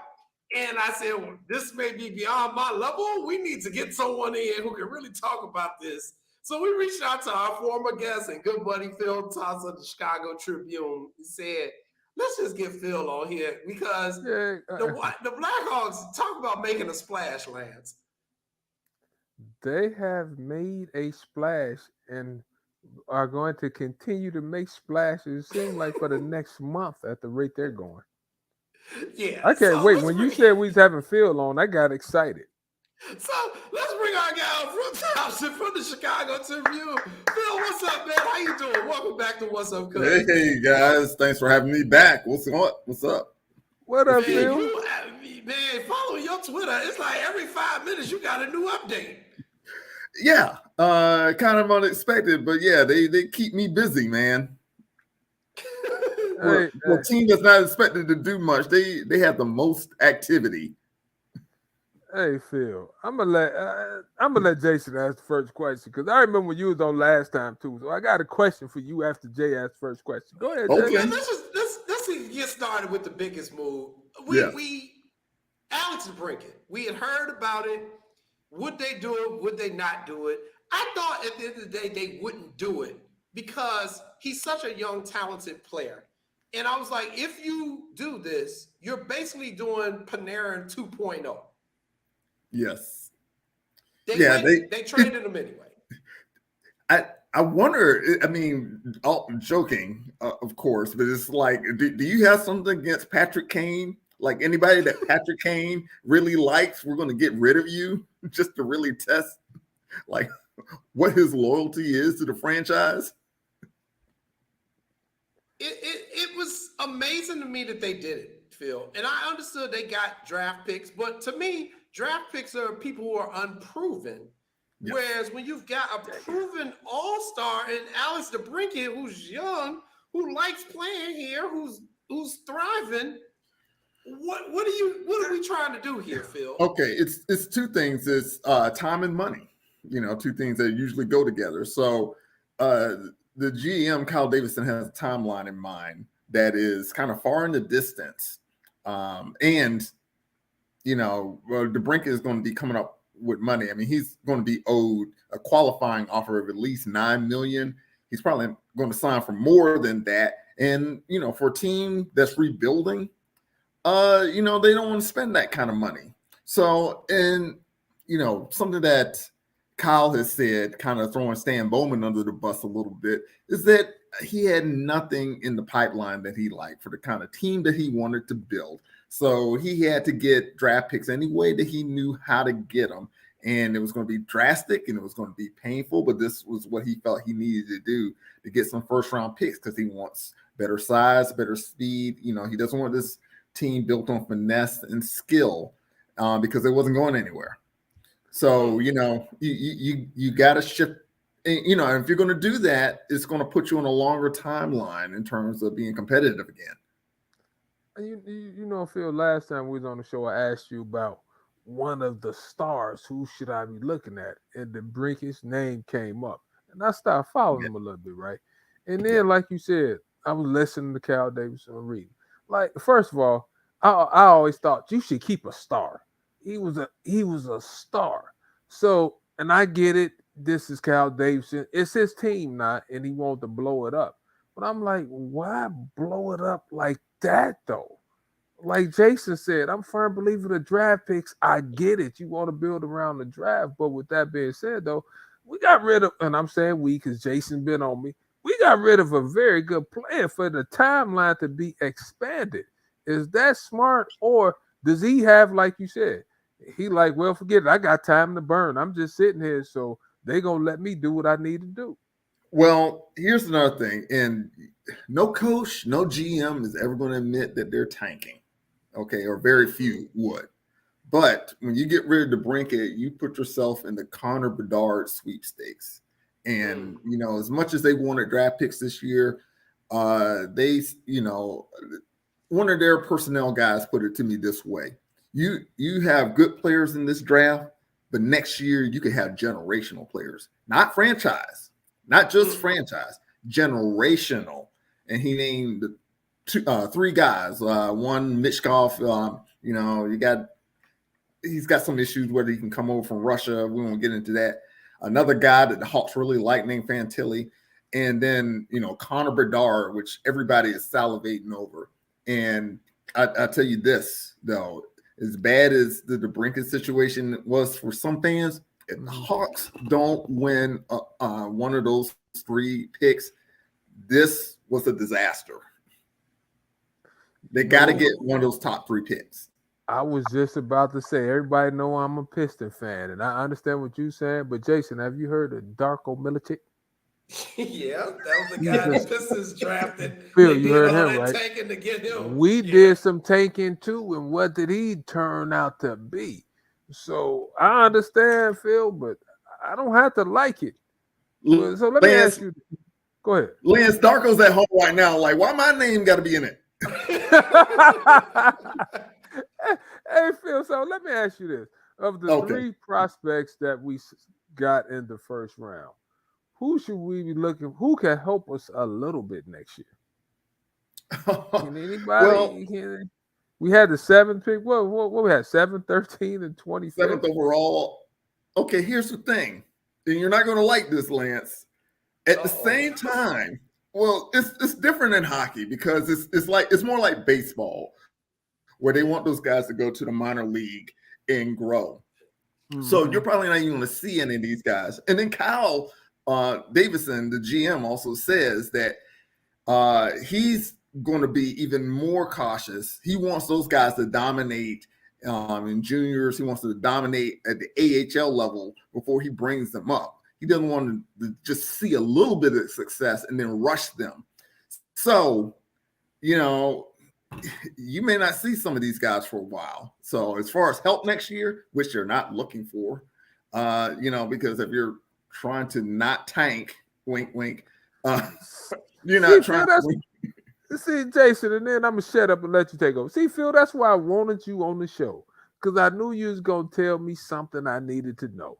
So we are tanking. I don't need to say nothing else. I'm just going to sit back and enjoy the show. Yeah. We in tank mode, like the 76ers. See, it's a process. You know, you got me in trouble at work now. Because I'm going to come back to Fifth Third Arena and United Center. They're going to like, you accusing us of tanking. Phil, what are you saying? But look, come on now. I mean, all you have to do is add things up. And it's hard to come up with anything but, you know, they're making moves over here and making moves over there. You know, it kind of adds up. You know, they're trying to get into that high lottery range. So here's my thing, Phil. Do you think they calculated, especially coming off of all the mess that just happened this past season, where they really pissed off their fan base? Yeah. Do you think they're calculating that Blackhawks fans are going to actually still come to the United Center? with what is shaping up to be the next 2 or 3 years of, I'm just going to say it, not good hockey. How much do you think you're going to charge me for this?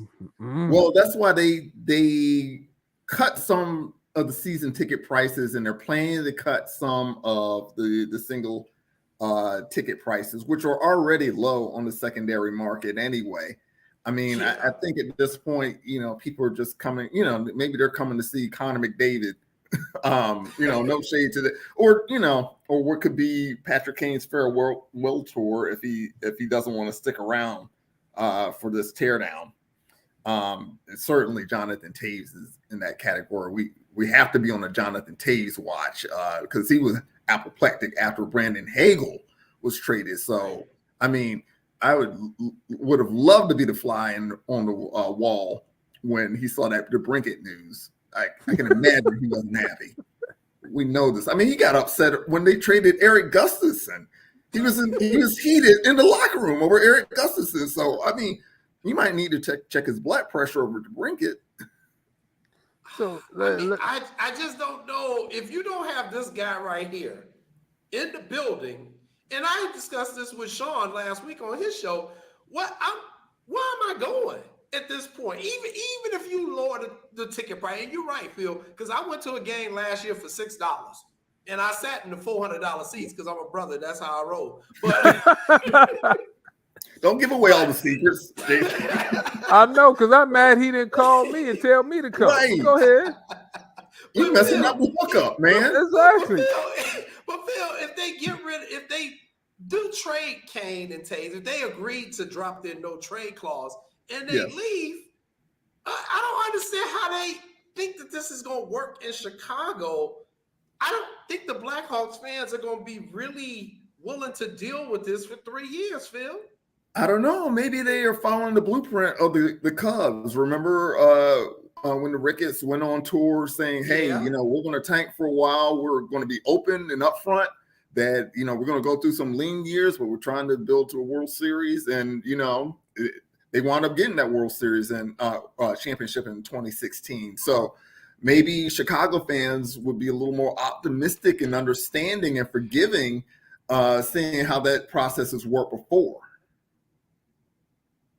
I don't disagree with you, Phil, because I was going to say, Jay, sometimes we think fans are gullible, and if you use the right code words, we'll take what you give us. But talk to me about Seth Jones, because you and Jason had me believe in Seth Jones. And I'm reading some stuff, and they saying he might be on the chopping blocks. He might be getting traded. So say it ain't so. Like, do you blow it up? If you blow it up, you move him out too, Phil? If you can get somebody to take that contract, and maybe you have to keep some of that salary, to, sweeten the deal. I mean, look, the reason why they brought Seth Jones in is they thought he could be a difference maker and put the Hawks over the top. But, I wrote in a recent column, I kind of draw the line between Seth Jones and Alistair Brinkett, because if Bowman hadn't traded the farm to get Seth Jones, Kyle Davison would have had that first pick, that high round first pick that he was salivating over. In fact, the 7th overall pick that he had to trade to Brinkett to get, it was one behind the pick that the Hawks should have had, that Columbus had at number 6. So, congratulations for Seth Jones, who they may be trying to get rid of and get out from under that contract anyway, is at least part of the reason that cost you Alex DeBrincat. There you go. CJ, see, you know what?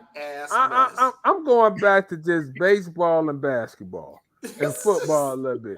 You guys, y'all have me watch hockey, believe in hockey. Now I'm watching and learning and reading. All the stuff just changes. So Jason, I think we lost Lance.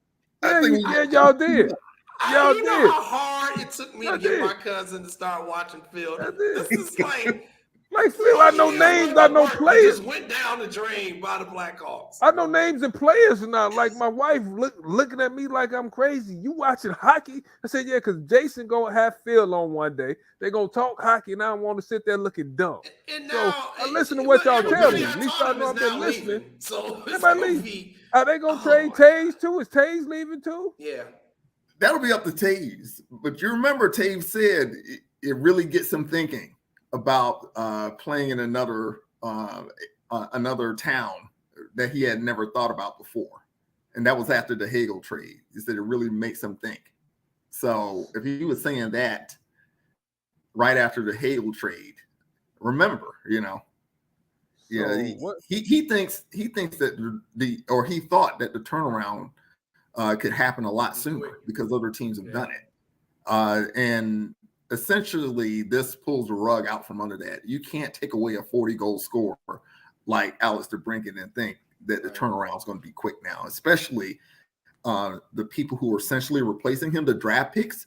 The general manager is saying we're not going to rush them up to the pros. So who's that leave? So from a learning standpoint, if they do trade Taves, what type of package could you give him? What's a decent package for a player like Taves at his age, and what type deal can we get? Should I expect? Come on, educate me, Jason, Mr. Hockey Guy. I'm gonna let Phil take this one. I'm not usually good about speculating, but I just look at his age, his contract, the situation that he has with the chronic inflammatory syndrome. A lot of things to take on. I mean, he would certainly be motivated on another team. I don't know, maybe third round pick. Yeah, that's about all you're gonna get. I agree with you, Phil. I agree with you. Well, I mean, you've been busy today. You've been doing a lot of interviews. We follow you on Twitter. Everybody check out Phil's work. Follow him on Twitter, first of all, but also check out his work in the Chicago Tribune. Talk to me a little bit about the interviews you were able to conduct today with some of the players of the Blackhawks just drafted. Yeah. Well, it was all of us kind of gathered around various draft picks. And first of all, they made me feel really old, guys like Frank Nazar and Dominic James, especially James. I'm like, oh, wow, they called them kids when they're prospects. Like, no, you really look like a kid to me. But obviously elite athletes and all that good stuff. But a lot of it was just the process, just how quickly things move for them. That they're young, they're drafted, they got to get up at they got to fly out at 6:30 in the morning. They get them in the facility. Okay, you got to meet this person. Boom, boom, boom. You're going to be on the ice for camp on Monday. And they were some of them just drafted on Friday. It's a whirlwind process for them, and they were just kind of laying out what their expectations were some of the things they weren't expecting, who they've met, who they haven't yet. So Davidson talked about, like you said, getting strong and getting faster, more team speed. Do you think, the lack of speed cost us in some games last year, Phil? Because that's all he's really been talking about. Oh, for sure. And, there's a number of things that you could point to. I mean, they don't have or haven't had consistent defensive discipline, so they get burned a line. They don't have or didn't have really solid goaltending for stretches. I mean, you can only ask Fleury for so much. And, there were times he really saved their bacon when they were just playing horrible defensively. I mean, look at the number of goals that were just kicked in off of defensemen's skates against, friendly fire. I can pick any defenseman and say, oh, I can think of two occasions where a goal went in off your skate against your own team. But I think, the era of just being able to kind of hang back on the perimeter, pick your spots, they don't like they're not really coming through the neutral zone very fast because, teams just clog the blue line. And say, hey, we can bang with you. You're not getting through, so they can't really get through into the offensive zone with a lot of speed. And then when you finally get there, you need guys that are going to bang bodies. And I remember Kubelik saying, hey, that, banging bodies hurts. Not everybody likes to do it. I mean, you at least had the decency to admit that guys are thinking that. But you need that. You can't just hang in the perimeter, kind of pass to one another, and then hope you're going to get, enough goals to win. That's why they were having that stretch where they were really struggling to score goals. Mm-hmm. Did any other rookies that you talked to, who sounded the most confident? Like, who was talking like Ja Morant, like he could be Michael Jordan in one-on-one? Who's the most confident of it? Man, Lance, there were some mid-round guys that were saying they said I had the best motor of anybody in the draft. I think that was either Gavin Hayes or maybe that was Ryan Green. I had to look again. And that inspired my lead. Like the Hawks accidentally drafted Ricky Bobby. I wake up and you know what? A blank excellence. I mean, that's just what those quotes sounded like. One guy's it's like you know how these guys have comps like, oh, this guy plays like this guy.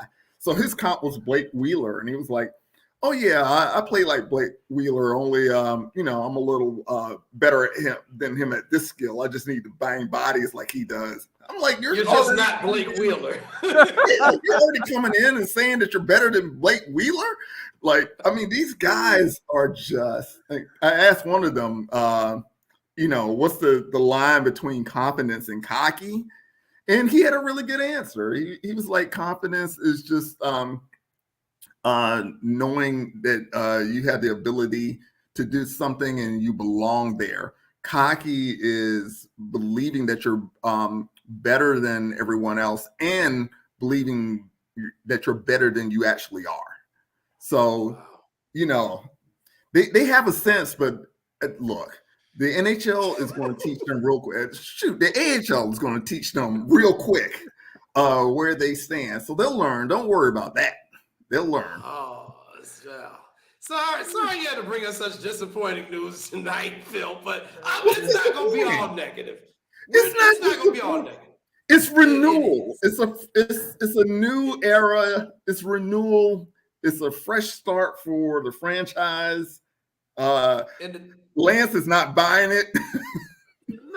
Jason. But I also know this.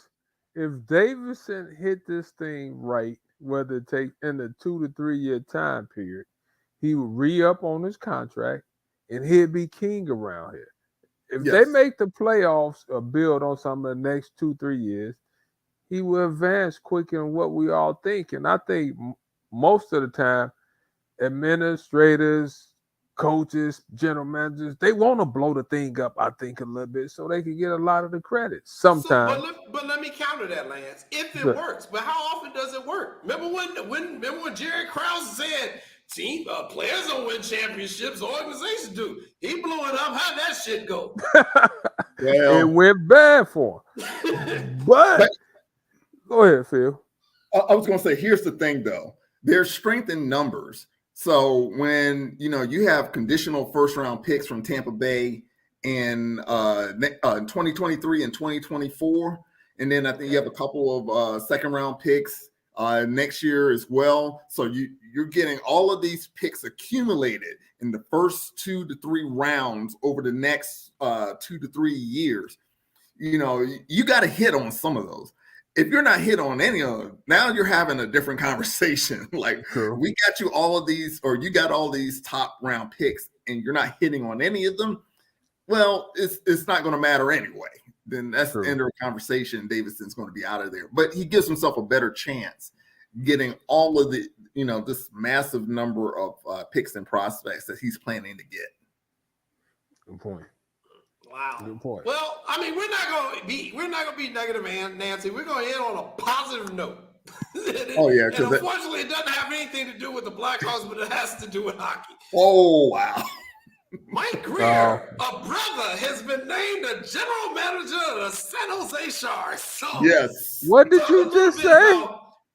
Mike Greer Yes. Oh, is the dang. new general manager of the San Jose Sharks. His brother is the Oh, general brother? manager of the Miami Dolphins. He is the first African American to be named the general manager of the San Nice. Jose Sharks. Phil, talk a little bit about that, because we've talked about how there has been more interest from our community in this sport.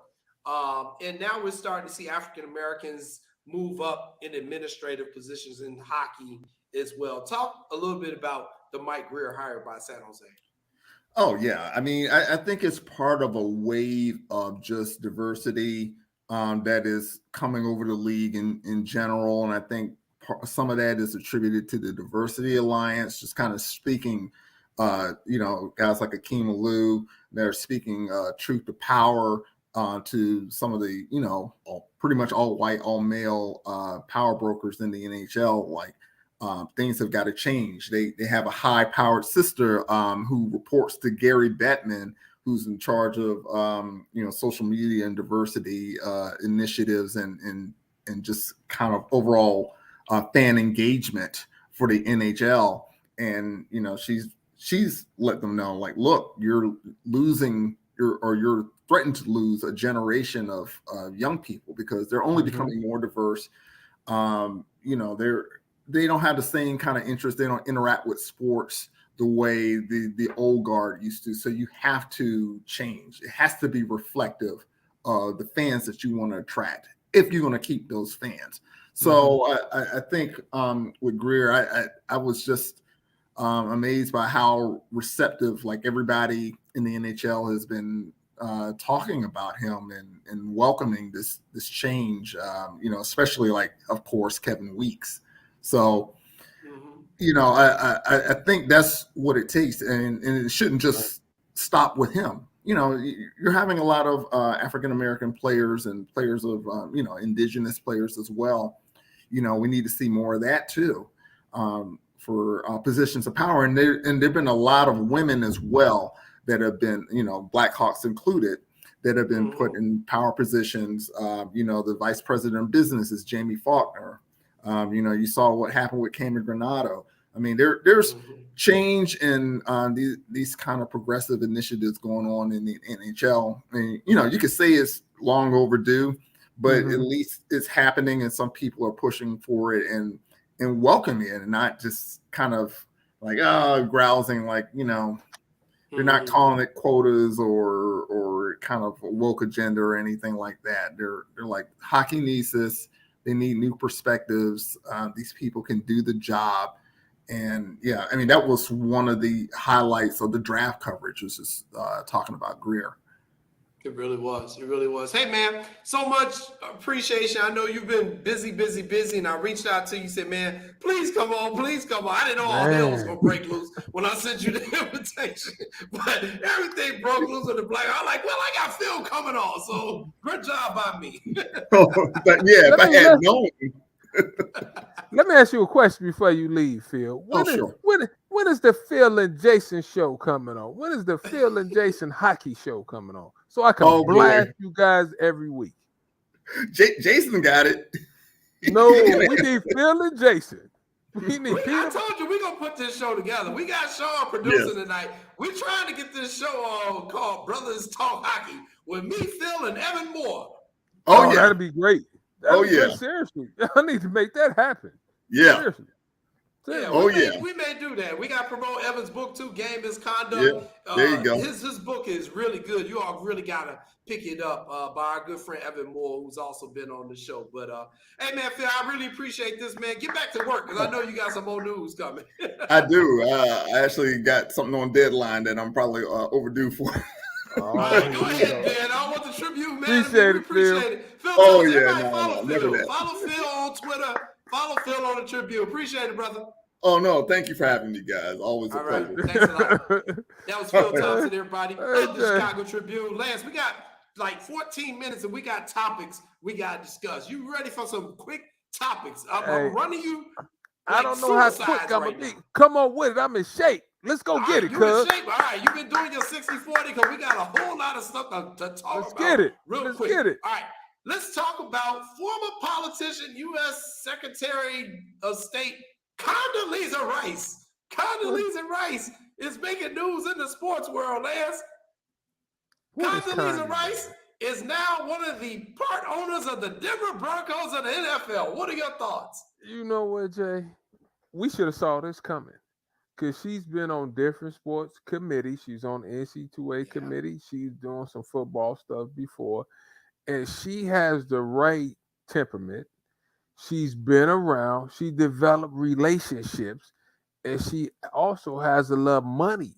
So it's a nice pickup for her, Jay. That her portfolio is looking real strong these days. Matter of fact, can you get her on the show?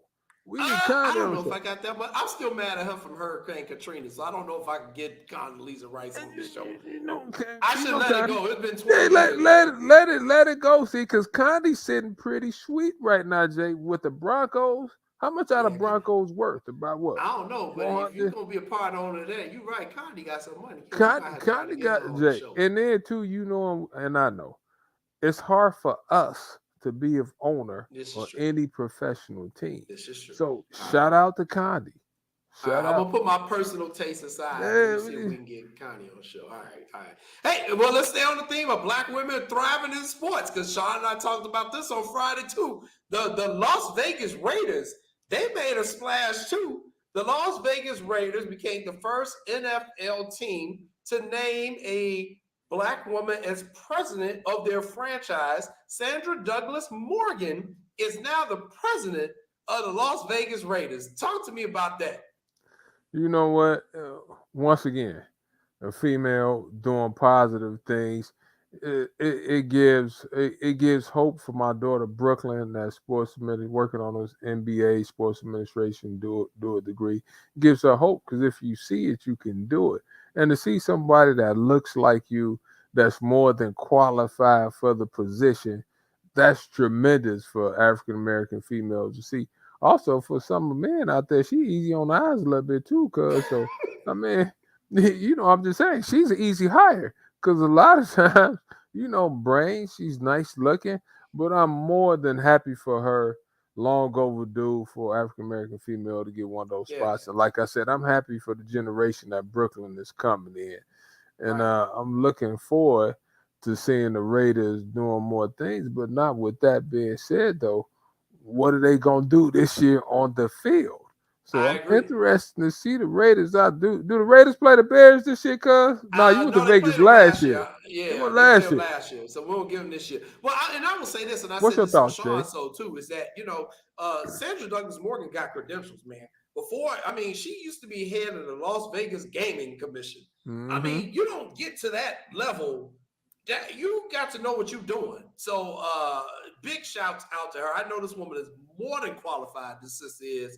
And I came a little bit of a Raiders fan. I got to pull for him a little bit now, because I do want her to have some success. So and Jay, shout out to her. Not to cut you off, the last two female we just highlighted shows, right? Sure. They're connected also. I forgot about she's in charge of the gaming program. They're connected. Their networking game has to be tight to get those type of that position she's in and have ownership. Shout out. Sharice, you need to get in that line so you can hire your cousin. All right. Let's stay on I hate to have to do this, but the Chicago Bears, as we know, are moving to Arlington Heights. So our lovely mayor, Lori Lightfoot, came up with a committee for a proposal in trying to keep the Bears in Chicago. And they came up with this plan to put a roof over Soldier Field to make it kind of like a dome facility so that we can host Super Bowls and other events, and try to keep the Bears in Chicago. And the Chicago Bears immediately the next day said, we have no interest. Jay. In this plan, and then we are making our plans to move to Arlington Heights. What are your thoughts? First of all, don't tell me they paid to have this commission to study done, right? Because you called this in 2020, you called this move. In 2020, we was on the show, you called this move. Secondly, Jay, if you're the Bears, you put a dome over the stadium. Why would you do that when you could go to Arlington? When our stadium, correct me if I'm wrong, is probably the third smallest in professional football. So why you wouldn't want to go build you a bigger, better stadium? I'm just saying, Jay. Correct me if I'm wrong. Wouldn't you want to go build you a big, brand newer stadium and put your own dome on it? You know, it's just they've already What? moved on, Lori. It's man. They're breaking up with you. Don't embarrass yourself. You know how if you've broken up with somebody, or you know, I won't say that. Let's put the shoe on the other foot. Someone broke up with me. It was over, but I'm still trying. And it's like, Jay, it's over. She don't want you no more, dog. It's kind of like Jay. It's, you know what? Since you breaking it down like that, I like these little shows from time to time. And not don't judge me, but I like Sisters, right? I watched the show Sisters. Sisters come on. And I can't think, is it Robin? Robin keep chasing after Zach. Zach is with Fatima. Zach has moved on. He's showing you time and time again. He moved on. What else do you need to see? That's a great example. Lori, stop. But Lori had to try. She had to try. And you know, and I'm wondering if she's doing it because, you know, they got an election coming up next year in Chicago for mayor, and she doesn't want to be seen as the mayor who lost the Bears. But the truth of the matter is, Laura, it really wasn't your fault. It really was Mayor Daley's fault, because when they renovated Soldier Field years ago, everybody kept saying, don't renovate it, just build a new stadium, put a dome on it, let the Bears get some of the money. But, you know, the city of Chicago, our politicians being as greedy as they are, they wouldn't, you know, cut the Bears in on the deal. So now, you know, yeah, they're going to leave you. Jay, and what you and I talked about this on some of the past shows. Yeah. With revenue skyrocketing with these teams and stuff, right? Why you wouldn't build your own bigger stadium? Like I heard you say, you control the parking if they do out there. I don't know, maybe the Village Arlington Heights should get some. But if I can control the parking, control the concessions, what you think I'm going to do? And they don't want to be here. Like, and a lot of times these deals not done like you just summed it up. It's not you, Lori. Sometimes your timing was bad. And her timing was bad, though. That's all. But I can't blame her for trying, Jay. She almost has to try, right? Because if she doesn't try, because now she looks desperate. She looked like a desperate ex-lover. But only if I change this, then he don't want you no more. Jay, girl. the political reporter you are, if she didn't try, what would you have said, Jay? I wouldn't have said nothing because, again, I'm not blaming her for them leaving. I'm blaming Mayor Daley. It's not on her. She didn't make the decision on how to renovate it. She didn't make the decision to put the Bears into at least to 2026. That was done before her. It ain't her fault. But you do research, though. Some people don't do research like that. So the average Joe or Jane will probably say, you know, she didn't try, but they're going to be mad at you anyway, Lord. All she had to do was come out and say, I didn't do this. This was an administration done previously before me. But me, as the new mayor of Chicago, I am now reaching out to the NFL to see if I can get us another franchise in here. That's what I would have said. See, that's why I fought you for some of this stuff, right? I fought you for Shakira Richardson. I fought you for her. I'm fighting you for the mayor now. How quick and how smooth did you say that? What's so hard about telling us that? I don't know her PR people. I don't know why they advise that woman to say half the stuff. You gave us hope and a solution to the problem. I'm going to try to get us another team. Half of the town want another team anyway. Yes, they do. So, yeah, and you got to get something in that stadium. Otherwise, you just got a very large park. Anyway, moving on. Speaking of breakups, we got another big breakup to talk about. The Pac-12, because USC and UCLA said, deuces, Pac-12, we are out of here. And I know you're wearing your USC shirt, Lance Irvin. Talk to me. You know, I try to study a lot of this stuff, Jay. So we have ESPN versus Fox. Ooh, it's getting good, Jay. It is getting good. We have the Big Ten. The Big Ten is on Fox. We have the SEC and stuff on ESPN. It's getting good. And you know the part about this, Jay? The Pac-12 had conference meetings, and I want to say May. USC and UCLA set up there thinking kumbaya with all the other schools. We in a great place. Yes, let's stay together. A month later, everybody in the Pac-12 screaming and hollering, how they sit at our meetings and do this and do that. They have 71 million reasons a year to leave your conference. And that's just what they showing us, Jay. Report if the Big Ten gets that $1 billion a year they supposedly going to get, which might be more by adding USC and UCLA, it's all about money. And then when I was reading, not this, I don't know if it's true. You know, you can investigate this. USC, UCLA was saying they was going broke because they didn't have enough money to fund their other sports. Said, nah, they revenue they way over. They could fund the other sports and have more money. So, Jay, I guess 71 million is better than 32 million a year. Well, I guess it is. But, here's my thing. And again, the NCAA is so full of it. They always scream about we want to do what's in the best interest of the student athletes. You explain to me, Lance Irvin, how it's in the best interest of student athletes for UCLA and USC to join the Big Ten, which means they're now going to have to fly all the way to the other side of the country to play Penn State, who's in the Big Ten, to play Rutgers, who's in the Big Ten, at least for now. I think Rutgers is about to get the boot. They about to get the Lori Lightfoot treatment by the Bears. But I think it is ridiculous when they make these comments and just the travel that all these student athletes are now going to have to make to go on these road games. It's all about money, and they need to stop saying they're looking out for the student athletes. Exactly, Jay. I just said the 71 million versus the 30 they got.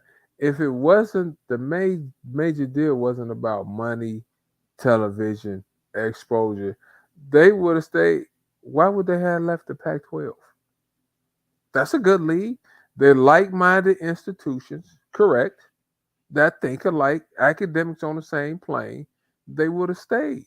But if it was about that, they wouldn't have held secret meetings and left. Because you know and I know, Jay, you don't just wake up in the middle of the night on a Thursday and say, oh, I'm going to the Big Ten a week before.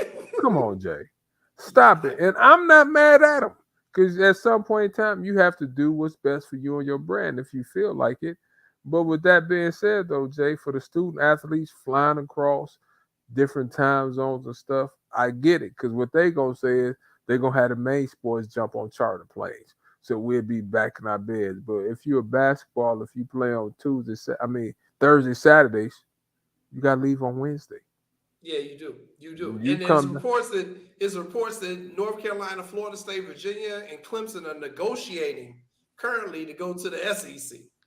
And ESPN is trying to avoid the TV deal with the ACC. So, yes. What did I just say is all this stuff is about money, and it's ESPN and Fox. Now, CBS trying to jump in and be a major player. They're trying to pick up some games, too, and I'm reading Amazon. See, all this stuff fascinates me because so I've been reading a lot of this stuff. I talked to different ADs about it and studying this. And the one thing I'm just trying to figure out, the Pac-12, they cannot afford to lose the Seattle TV market at this point. You can't lose Seattle. You have to hold on to Seattle. That's a big television market. Oregon, Phil Knight is trying to come in the mix. Maybe they move too. But if you the Pac-12, you almost have to see if you could go grab maybe somebody like San Diego State. Maybe San Diego State, their profile has been pretty good lately. Try to maybe see if you could get BYU to jump ship and go there. It's all interesting, but there's going to be some more dominoes to fall, right? See what you just said. And Jay, can Florida State move without Miami? That's the question. I think Miami is considering going independent for football. That's what I'm hearing. Wow. That's what I'm hearing. I mean, this is going to be crazy, man. It's going to be great. They went from the Pac-12 to a six-pack. That's what I mean. Call that new conference. The six-pack. That was a good name. I'm marketing, man. These people, they need to call me. I got these brilliant ideas, man. I can hook them up. They'll call me, dog. And you know who's sitting back being king or queen right now? Notre Dame. Notre Dame getting so much. But not for long. Not for long. Notre Dame better get their butt in the conference. They better get their butt in the conference. Jay, they could sit and be still for a minute. They could sit and let everybody. They can sit for a minute now. But Jay, why would you? Let me ask you this. Once McCollum went to the SEC, Brian Kelly left. He said, forget that. I can't beat the SEC out. I'm just going to go join them. That's what I think he said. He didn't come out and say it, but why you leave Notre Dame and go to the SEC, right? So if you Notre Dame, would you go to the Big Ten with Ohio State, Michigan, Wisconsin? I would still do it. You're going to play good Can you college consistently teams. win it? Well, no. You can't consistently win it, but you can consistently be seen. You can consistently make a whole lot of money. And that's the thing, because you can get to the Big Ten conference. They got a conference championship game. And it'll give you a chance to it gives you an easier chance to get in the playoff picture because the Big Ten got an automatic bid. But let me ask you, is it an easier picture if you go in a lesser conference like you doing now? Stay independent, play the ACC games, and you still got a chance to. I don't think so, Lance, because, they still playing Navy. You know what I'm saying? You're still doing that stuff. So when people look at your record, they're like, well, you beat Navy. What's the other terrible team they play every year, Sean? It's like they got traditions with certain teams. Hey, where's Sean at? What is the Super Bag? What is the Super Bag? They have built-in rivalry. The Super Bag. If you Notre Dame Super Bag, would you jump in the Big Ten? Is Notre Dame worried about money, first of all? Do they have money concern? Notre Dame's always saying they don't have money Sean concern. Is muted. You muted, Sean. Take yourself off. Hey, they're Catholics. You're damn right they're worried about money. That's all they're worried about. Sean, why they always come out and say we don't need the money? You play, Sean. Would you? They say that. They do. You know what they do? They look you in the eye, piss you on your shoes, and tell you it's raining. They know they don't need the money. They want the money. So Sean, why go to the Big Ten? Because of the TV contract, because they only get like 15 mil or something like that, and what's going to happen with because Sports 101 the other day talked specifically about this, and this was a phenomenal show, and I was blown away. Jamar Harp did a phenomenal research, and the Big Ten schools are probably going to get about $100 million per year. 71. Okay, and I think they're only Notre Dame's only getting like 15 million, 20 million with their own TV contract. So 100 million, 15, 20 million, 100 million, and you know first place, 7th, 8th place. They don't, dude. At that point, they don't care. They want the money. They want the money. They want it. Show me the money. That's all they want, baby. I'm not going to disagree with y'all, but they always hollering, we have money. But either league they get, I tell you what. Oh, they got money. The SEC. They just want more. They got money. They just want more. You don't think they should stay in the SEC if it wasn't about the money? Well, would the you ACC not is just going play to be in gone. ACC is going to be gone. I was the one again. This was part of Jamar's show, was talking about that those schools are negotiating to get out of the ACC. All right, the North Carolina, Florida State, Virginia, and Clemson, they're out.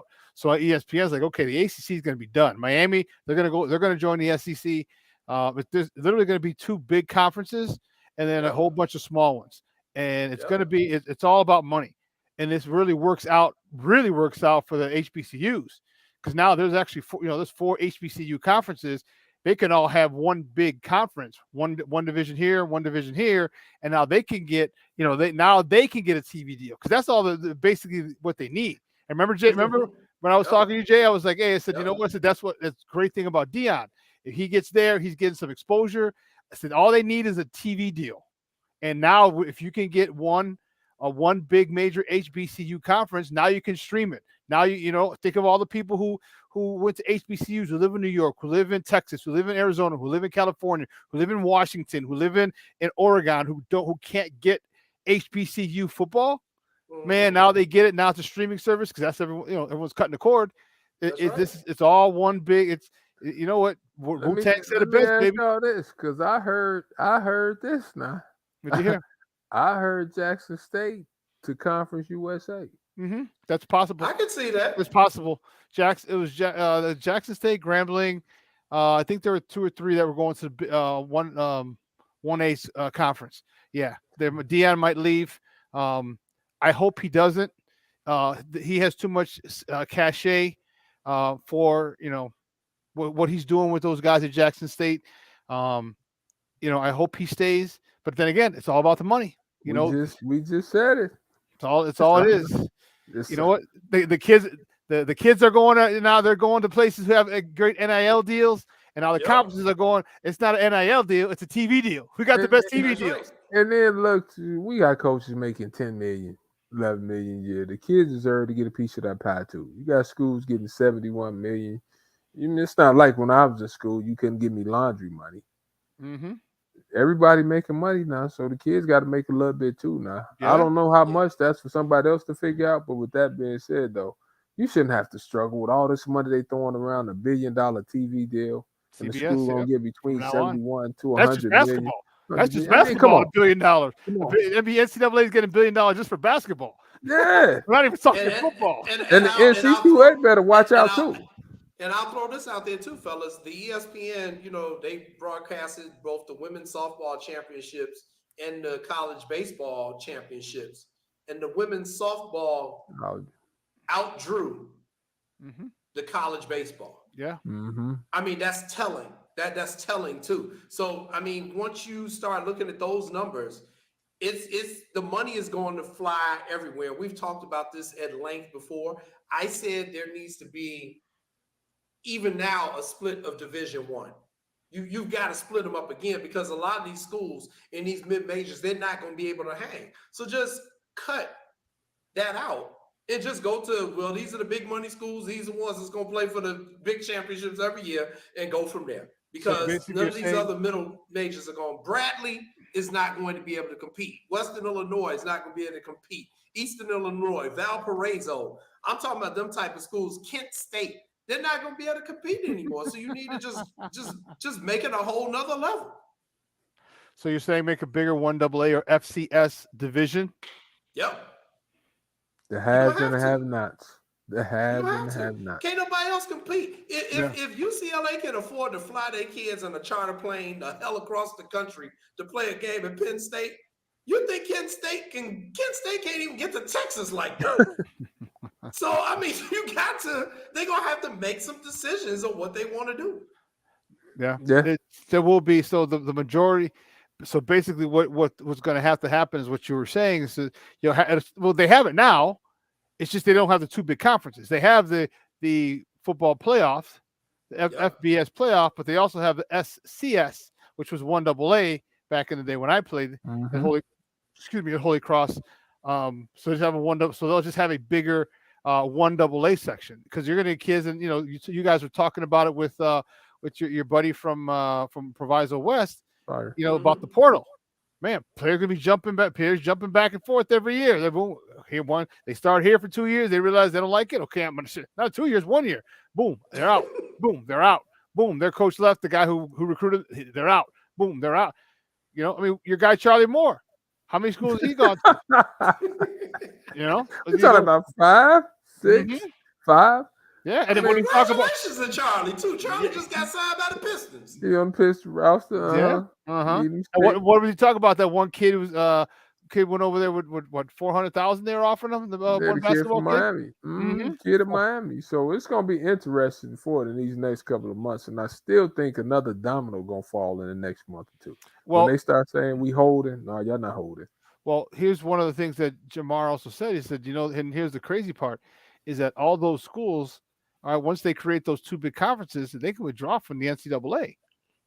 They can withdraw and they can have their own tournament, championship, whatever, because they got the money. When you got the Big 10 or the Big 100 and the Southeastern SEC, the Southeastern conglomerate. All right, those are the two conferences. They can say, we don't need the NCAA. We got ESPN and we got Fox. They're paying our bills now. They can withdraw and have their own. I said the NC2A, they in trouble. Yeah, they got to figure it out quickly. Think about that basketball tournament.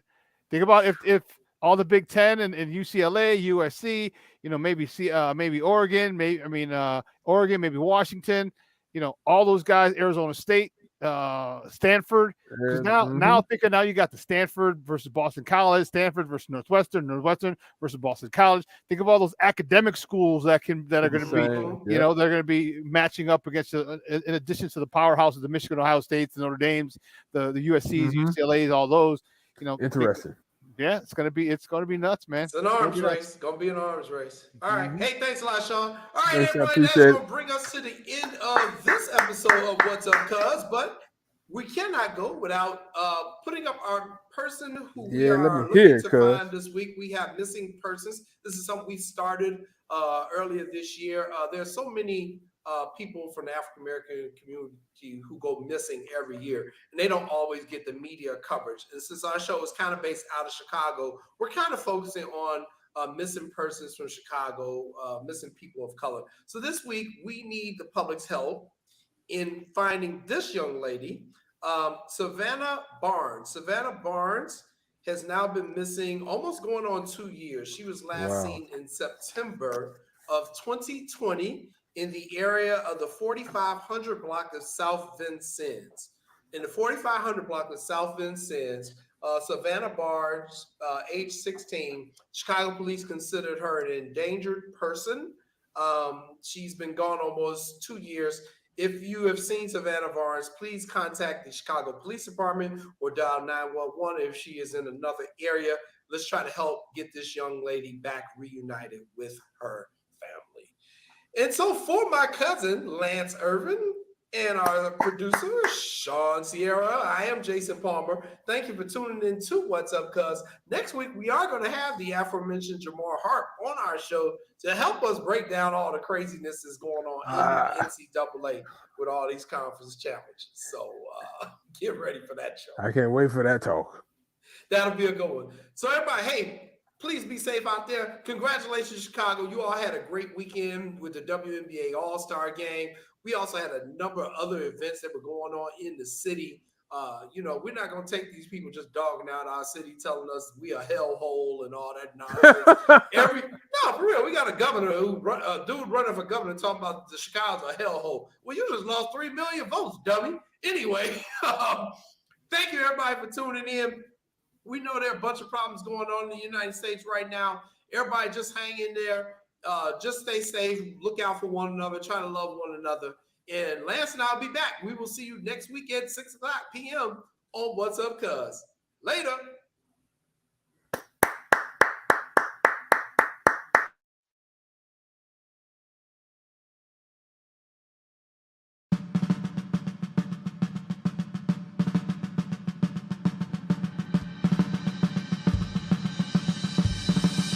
Lift every voice and sing till earth and heaven ring with the harmonies of liberty. Let our rejoicing rise.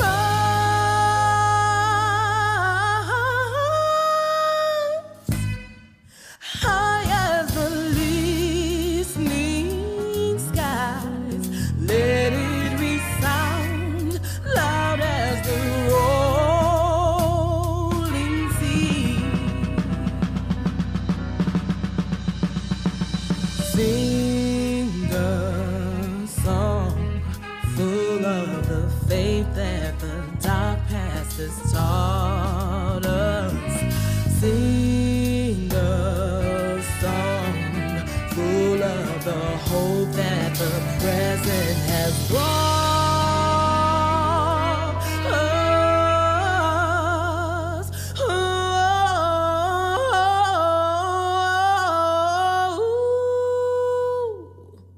Facing the rising sun of a new day begun.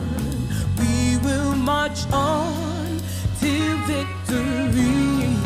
We will march on till victory. Let us march on till victory.